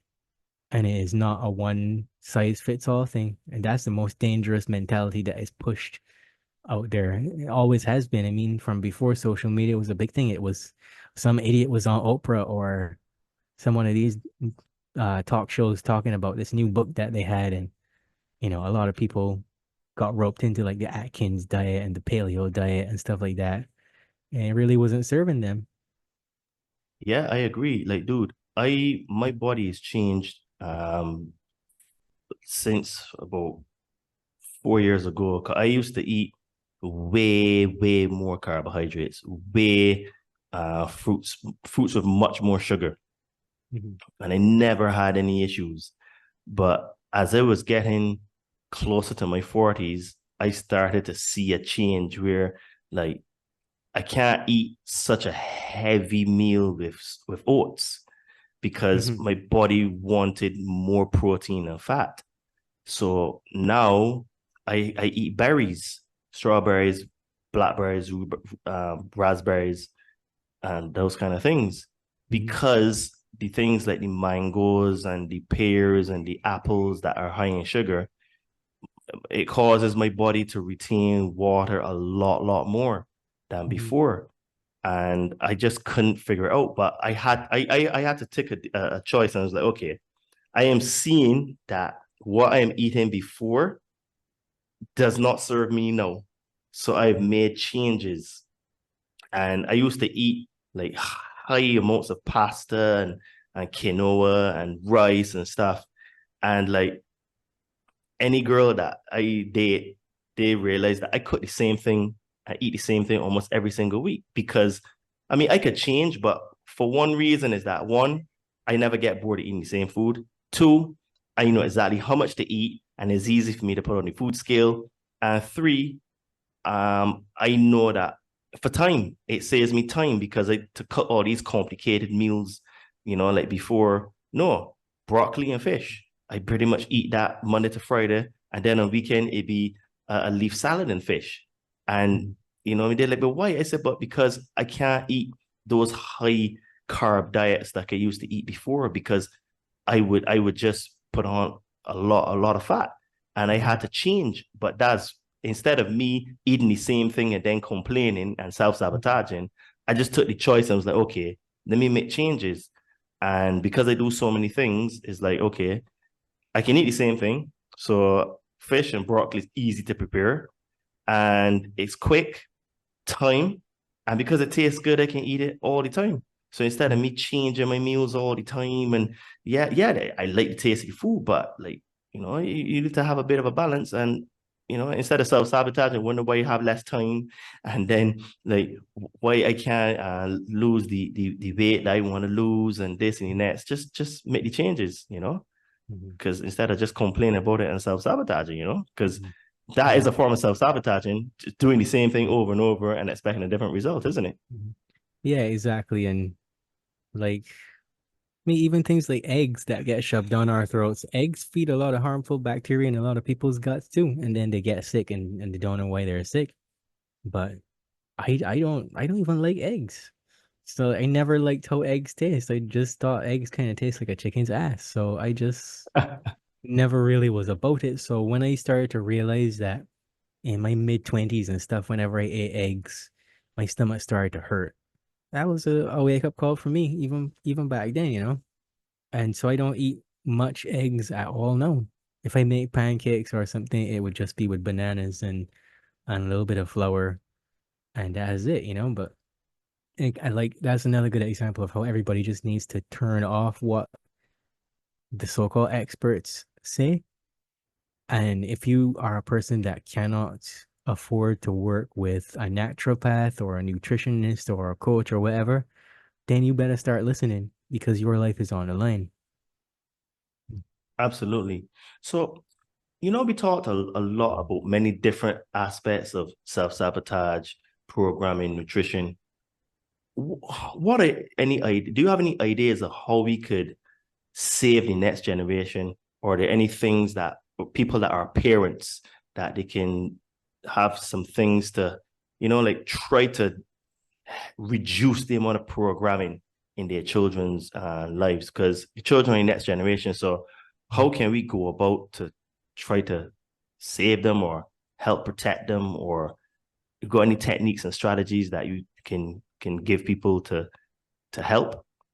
First of all, wake the fuck up for yourself and stop being a little bitch, and realize that life is hard and that you have to put in the work. All those thoughts that you avoid, confront them.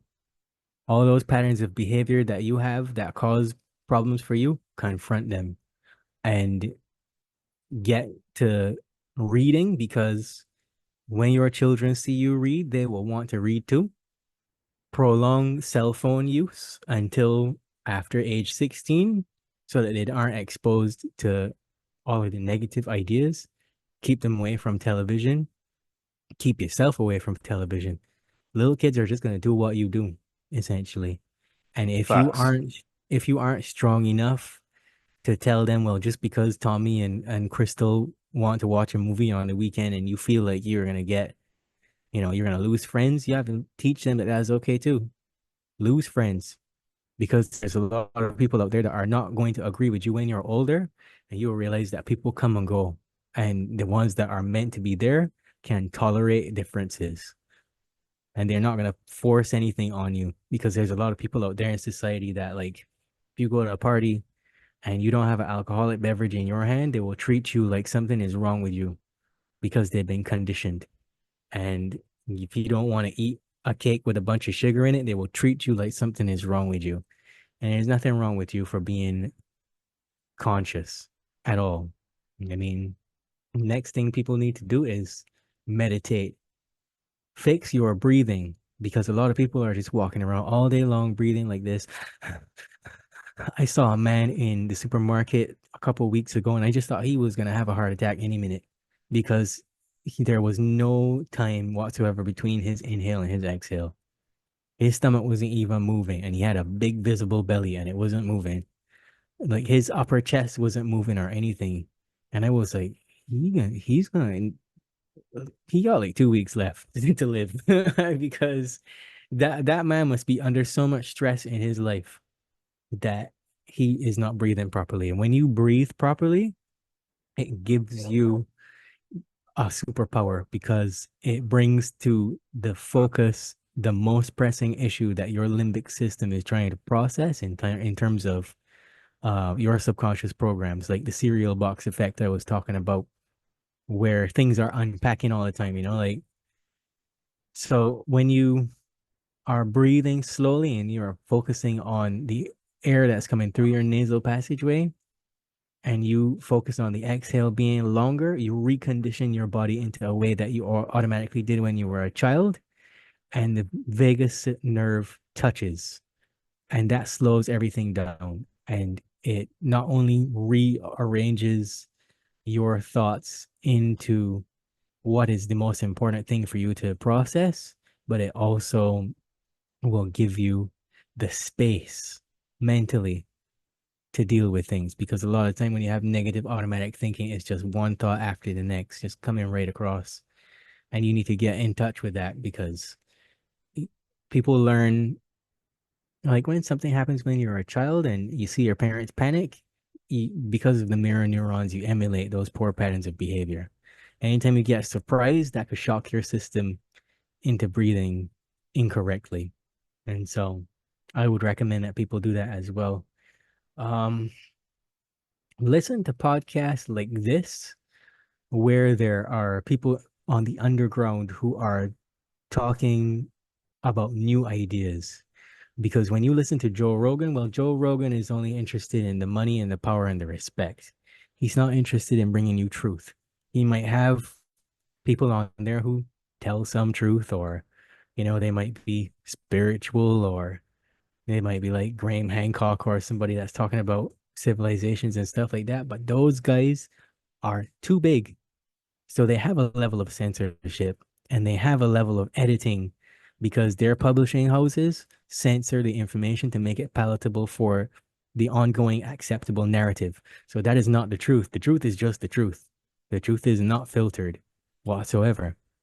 So that would be another step.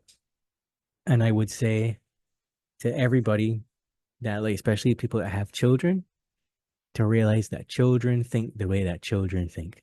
They do not think like adults.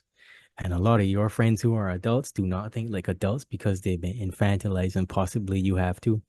So learn what the fuck compassion is, and learn what empathy is, and learn patience, because you're not dealing with people who are properly regulated. Yes, that's That's true. Because you do see a lot of childlike behavior in adults. And then sometimes you see some kids that act really mature for their age, and you actually have to ask yourself, is this like a very young adult you're dealing with at 9 and 10, 11 years old? So that makes a lot of sense. And I echo all of that because I tell people that you have to turn off the TV, stop watching the media, believe like 1 to 10% of anything they say.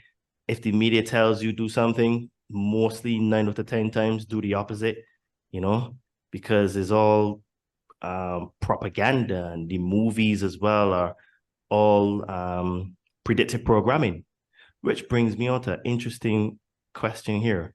What are your thoughts about movies like The Matrix, Avatar, Prometheus, and Terminator?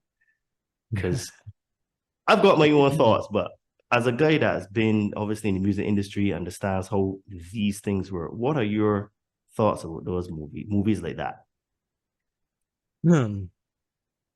It doesn't matter really what the content of the movie is. It doesn't matter whether you think it was made by somebody that's potentially trying to wake up humanity or whatever. At the end of the day, it's mind control. People are trying to tell you what to think. Like I said, once that information passes through the prefrontal cortex and it ends up in your hippocampus, it becomes a memory. It doesn't matter how old you are, what phase of development you're in. One day, at some point, you will experience something and you will have your mind literally go, I don't have any coping mechanisms for that, do I? And it will search your memories and pull up something, and you will think that you are making a choice when you're really not. So it doesn't matter what the content of those movies are. Things like The Matrix. I think that things like The Matrix and Avatar and stuff were put there to assist in hijacking the spiritual narrative and to assist in co-opting like the conspiracy and truth movements and things like that. Because look at what people reference all the time. Blue pill, red pill. Look how that has become such a big idea. And there's a book, and I can't remember the title now, and I wish that I didn't lose a bunch of information, but there was a great book that I read by a university professor, Daniel somebody or the other. I wish I could remember it, but he was talking about how roughly from any given university in any given year, collectively you'll get about 26,000 CIA and FBI operatives that pass through those walls. People who are either chosen or display a certain set of characteristics that are necessary. And so all of these people go on to be musicians and influencers and news anchors and authors and spiritual gurus and all that stuff like that, and movie stars and all that stuff. And so the CIA has its hands directly into every movie. So when you watch Avatar and Terminator and, Morpheus is saying whatever he's saying, know that that came from the Central Intelligence Agency. Know that there are think tanks that run the world, and a think tank is a group of people who have money, power, and respect, who create ideas based on the Hegelian way of thinking. Like I said before, Tavistock is a big deal. The Fabian Society is a big deal. All these incredible so-called minds that we have are all a part of the Brotherhood in one way or another. And so when you reference them, you have to be very careful to just take what was said with a very large cup of salt, not even a grain, a pinch. You have to realize that these things are not there to really help you do anything or to wake you up or anything like that. The name entertainment is a very strange word because it has enter at the front of it. So what other word can you think of that has TAIN in it besides obtain? Right? They're trying to enter you and obtain something from you. They're trying to take something from you. They're trying to sequester your personal resources. So Kidnap. Yep. Sequester is kidnap because, yeah, sequester is Spanish and Portuguese for kidnap. Wow. Yeah. Oh, okay. Very interesting. So, you know, what is your outlook for humanity? Because people think I'm a bit mad on my take, but are we doomed in your opinion? Do you think we have a chance? What is your outlook for humanity, given all your Personally, experience? personally, I don't think things are going to get better for a very long time.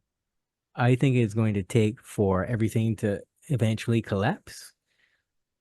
Personally, I don't think that the aliens are coming in the way that we think that they are.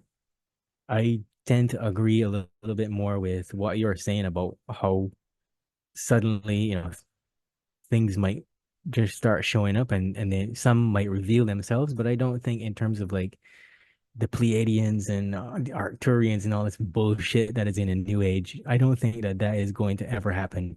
I don't think that anybody's going to come and be like, take me to your leader, because they've already been here and been working along the sidelines, and there's not really any reason for them to reveal themselves yet. It's all about right timing. And so I don't even think that that's going to happen in the time period that you and I are alive. I think that human beings have to grow in a particular direction first, and that the hardships and stuff that we see happening now are for a purpose. I don't even think that it's all straight up victimization. You get what I'm saying? Like, I think something is just brewing under the surface. I don't necessarily think that people are as stupid as we may have described them in this podcast prior. Like, they're hackable. That's what I'm saying, but I don't think people are really that stupid. Something has to give, in other words. I think that there's layers to it, and that because life kind of happens in levels and you arrive in stages, where we are at is a very awkward stage. And so it's possible that because things aren't looking so good, that we might end up in a complete dictatorial state, an authoritarian state where we don't have much of a voice. And I mean, certainly during the period of time that I have been alive and our parents have been alive, even the past 200 years or so, it's been moving towards that. But I would like to think that something will give eventually, because they always have to start over, right? Yeah, I agree with you, because one of my mates always says that a human being will only wake up when they go through a traumatic experience. And it certainly was that way for me, going through a traumatic experience, that what caused me to wake up. And listening to your story today, you went through a traumatic experience is what caused you to wake up. And what I see, because I talk to a lot of people now, a lot of people out there searching, like, because I've been doing podcasts now for 2.5 years, and I almost gave up because no one was really, at least I thought that no one was interested. But this year, 2024, and I remember one of my spiritual guys, he had said in one of his newsletters that 2024 is going to be the year where many people are going to start searching. And I read it, not that I did not believe, but I said, okay, I'll believe it when I see it. Well, I'm certainly see it, because I get messages every day from people now, because I do the podcast, that are looking for solutions, looking for answers. Mm-hmm. So I always try to like give people some sort of a solution, or like a tip or a bit of help to help them on their way, right? And I've been fortunate where I've read a lot of books, done a lot of psychedelics, spoken to really clever minds like yourself, and I'm able to absorb a lot of information. So I tend to combine it a lot. So I'm a real mixed bag in terms of all the stuff that I talk about. And what I would say to people is that you have to go through the pain, you have to go through the darkness, and you have to, like, one of the things that started to help me in my journey is to start to be the observer. So while I was going through things, I had to like try to like pull myself back and detach myself from the the feeling and the emotion I was going through, where I would still have the emotion, the feeling, I would still be emotional, but I'd be like, okay, well, this is just a stage. This is just something happening to me now. It doesn't necessarily define who I am. It doesn't make me any less of a man or a person and stuff. I start to deal with it like that and become because it's a little bit like quantum physics where you have the observed and the observer. And I started to try to become the observer so I can see myself as a third person. And that kind of like helped me in my journey. And then obviously, like, like from people reaching out to me, I started to realize that it seems to be time that people are actually interested in growing, you know? So I think that I have a very optimistic view on the world, but I do agree with you that things are going to get worse before they get better. It's like a And cancer, isn't it? Because like sometimes when you're dealing with that, in order to go through the whole process of apoptosis, cell death, sometimes things get a little bit worse. Your body will react a lot more negatively while it's trying to fix something. It's like a fever. You don't feel good during a fever, but your body sure as hell knows what it's doing, right? So absolutely. thinking that everything is going to hell in a handbasket and, like Christians say, the end times and all this kind of stuff, thinking all of that is self-defeating. Because if you think the whole world is going to end, look at the psychology behind that. Everybody's going to party. Everybody's going to be worried about number one, me and myself and what I have to do because, it's over anyway. So I could as well try to enjoy as much as I could at this time. And so, I mean, I get a lot of people that tell me, I heard you on this podcast or that podcast, and you have a very interesting take on it and stuff. But then when it comes to actually doing the work, they don't want to actually do the work. They're just very curious because people like brain candy. They like to listen to these shows. And what's going to happen now, I can already tell you what's going to happen now is that everybody's going to go and type in Spotify and Apple my name and try to listen to everything that has my name on it and see what I've said. And they're going to binge on that and then they're never going to change anything. Don't be that motherfucker. Be a decent person to yourself and try to figure out, okay, does this man have a point? Can he help me? Is there anybody out there that can actually help me figure out what's going on? And go see that person. Look for people who are interested in what we're saying and try to get involved in that group of people and see if ideas can get you on a different path. Because if we don't do that as individuals, then yeah, the world is actually going to end. If we don't take responsibility, yeah, we're screwed. Yeah, I agree. I see it a lot as well, where a lot of people would see my content on social media, listen to me on podcasts, and they'd be like, yeah, all the stuff you talk about fitness and getting in shape sounds really good. But when you start to talk to them, they I don't know, I don't know if it is like just again the self-sabotage where it's like they actually have to change and they have to actually like invest in themselves, and then they actually have to like create new habits and put in the work. But this is what I would say, people, you can't get something for nothing.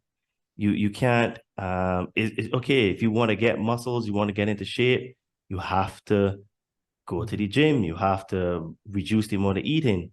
If you want to learn how to break your your patterns in terms of how you do things, how you self-sabotage, you need to get a coach, because the thing about it is that you can try to figure out on yourself, but you would just be prolonging that process and suffering even more, because the things that we have gone through to put us to where we are, we can give you a short circuit that whole process and make it a lot quicker, so the results come fast and you can change your life. Yeah. So with that being said, Jehan, if I wanted to get your help as a coach, where can I find you and how can you help me? Tell me a little bit about the services that you offer, because I'm sure that some people listening to this would be like, you know what, maybe this guy can help me. So tell the people where they can find you. Yeah, well, where is one question and how is another? I'll answer the how first. not everybody needs strict coaching. Not everybody needs someone to wrestle the Doritos from their hands and beat them to the ground with it and say, "Hey, stop." Um, I, like I said in my bio, I have extensive training in cognitive behavioral therapy. If you're interested in just having some talk therapy sessions, maybe on a weekly basis, maybe once a month. I find once a month works better because with any kind of therapeutic counseling, you need to have space between so that you can kind of find yourself and figure out what your internal set point is.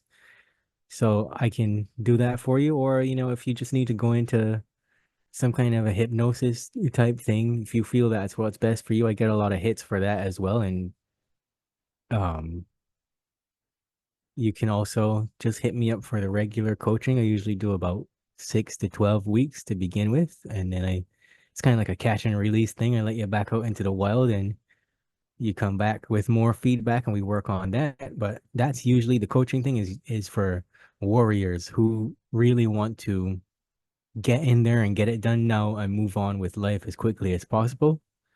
And there's tons of other things that I could talk about, but I don't want to waste any more time. You can get me at selfsabotageinfo@proton.me.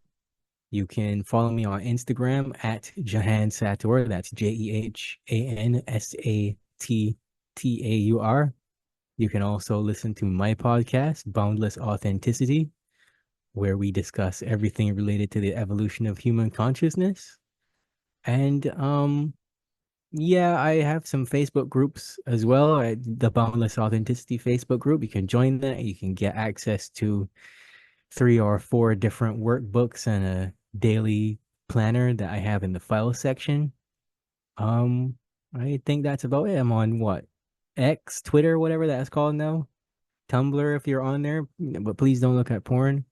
Spreaker is the best place to listen to the podcast now because I find that app thing has been helpful for a lot of people where they get notifications every time a new episode is released and it downloads to their device automatically. So they're like, yeah, I just heard your new episode. It downloaded automatically. And that's been a blessing. So yeah, that's it. And people, don't contact Jehan if you're not serious about actually changing your life because I will box you. because honestly, people, the truth is that if you want to really level up in your life, getting a coach cuts down the learning process. And I've had several coaches for many different things, several different mentors. And the thing is, you have to invest in yourself. You don't get something for nothing. And you may have to, invest a little bit of money and improve yourself, So contact the man only if you're really serious about actually changing your life because with the way the times are right now, you have to be strong mentally, physically, and spiritually. And on the Conscious Man 7, we try to deal with all 3 sides of you. And today was definitely on the mental part. And as you know, guys, I'm an online fitness trainer. So I specialize in helping people to burn fat and build muscle. So if you liked the content on this episode and you want more, you can also find me on Spreaker, The Conscious Man 7. If you are interested in going on a fitness journey, you can hit me up on my Instagram at Adriano_246 or Todd Cave on Facebook, my name. And, if you really are serious about getting into the best shape of your life, learning some new habits, learning about nutrition, learning how to get into shape that actually works instead of spending copious amounts of hours in the gym and getting no results, because I only train for 45 minutes to 1 hour, 3 days a week. And if you follow me on social media, you see that I'm in really good shape, and you can see a bunch of clients that I have there and see the results that they've gotten. And, I've given Jehan some loads of tips and, he's getting strong as hell, so. Yeah. So. Yeah, I could definitely vouch for your services because a lot of it is not stuff that I didn't know, but it was just stuff I needed to hear again because is the truth, and you have to do it. You have to make yourself accountable. And the best way to do that is to get somebody that will tell you, do XYZ and just do it. Put your pride to the side and just do it. Absolutely. So anyone that's interested in getting into the best shape of your life, hit me up on Instagram at Adriana_246. And also, if you would like to support this podcast, we have a merch store on Amazon. So you can check out the brand Todd and Me. We have some new designs with the Conscious Man 7 coming as well. And if you're on a spiritual journey, start a spiritual journey, or you would like to start one, you can hit me up at Adriana_246, and it can help you get some magic mushrooms to help you to overcome some fears and traumas, and also to create some new neural pathways in the brain, because that would also help in trying to reduce the amount of self-sabotage that you do. So Jehan, it was a pleasure talking to you today. I'm really, really happy to have you on, because you really taught me a few things today as well, and this is why I had to get you on, because talking to you a lot on Instagram, like you just have a brilliant mind, and I'm just happy to say that you're a friend of mine, and you a teacher has to have a teacher, so you never think that you know everything. So please, people, don't forget to like, subscribe, and to share, because that helps us to be recommended in the algorithms. And stay tuned, because we have more interesting guests coming, and speak to you soon, and have a great day.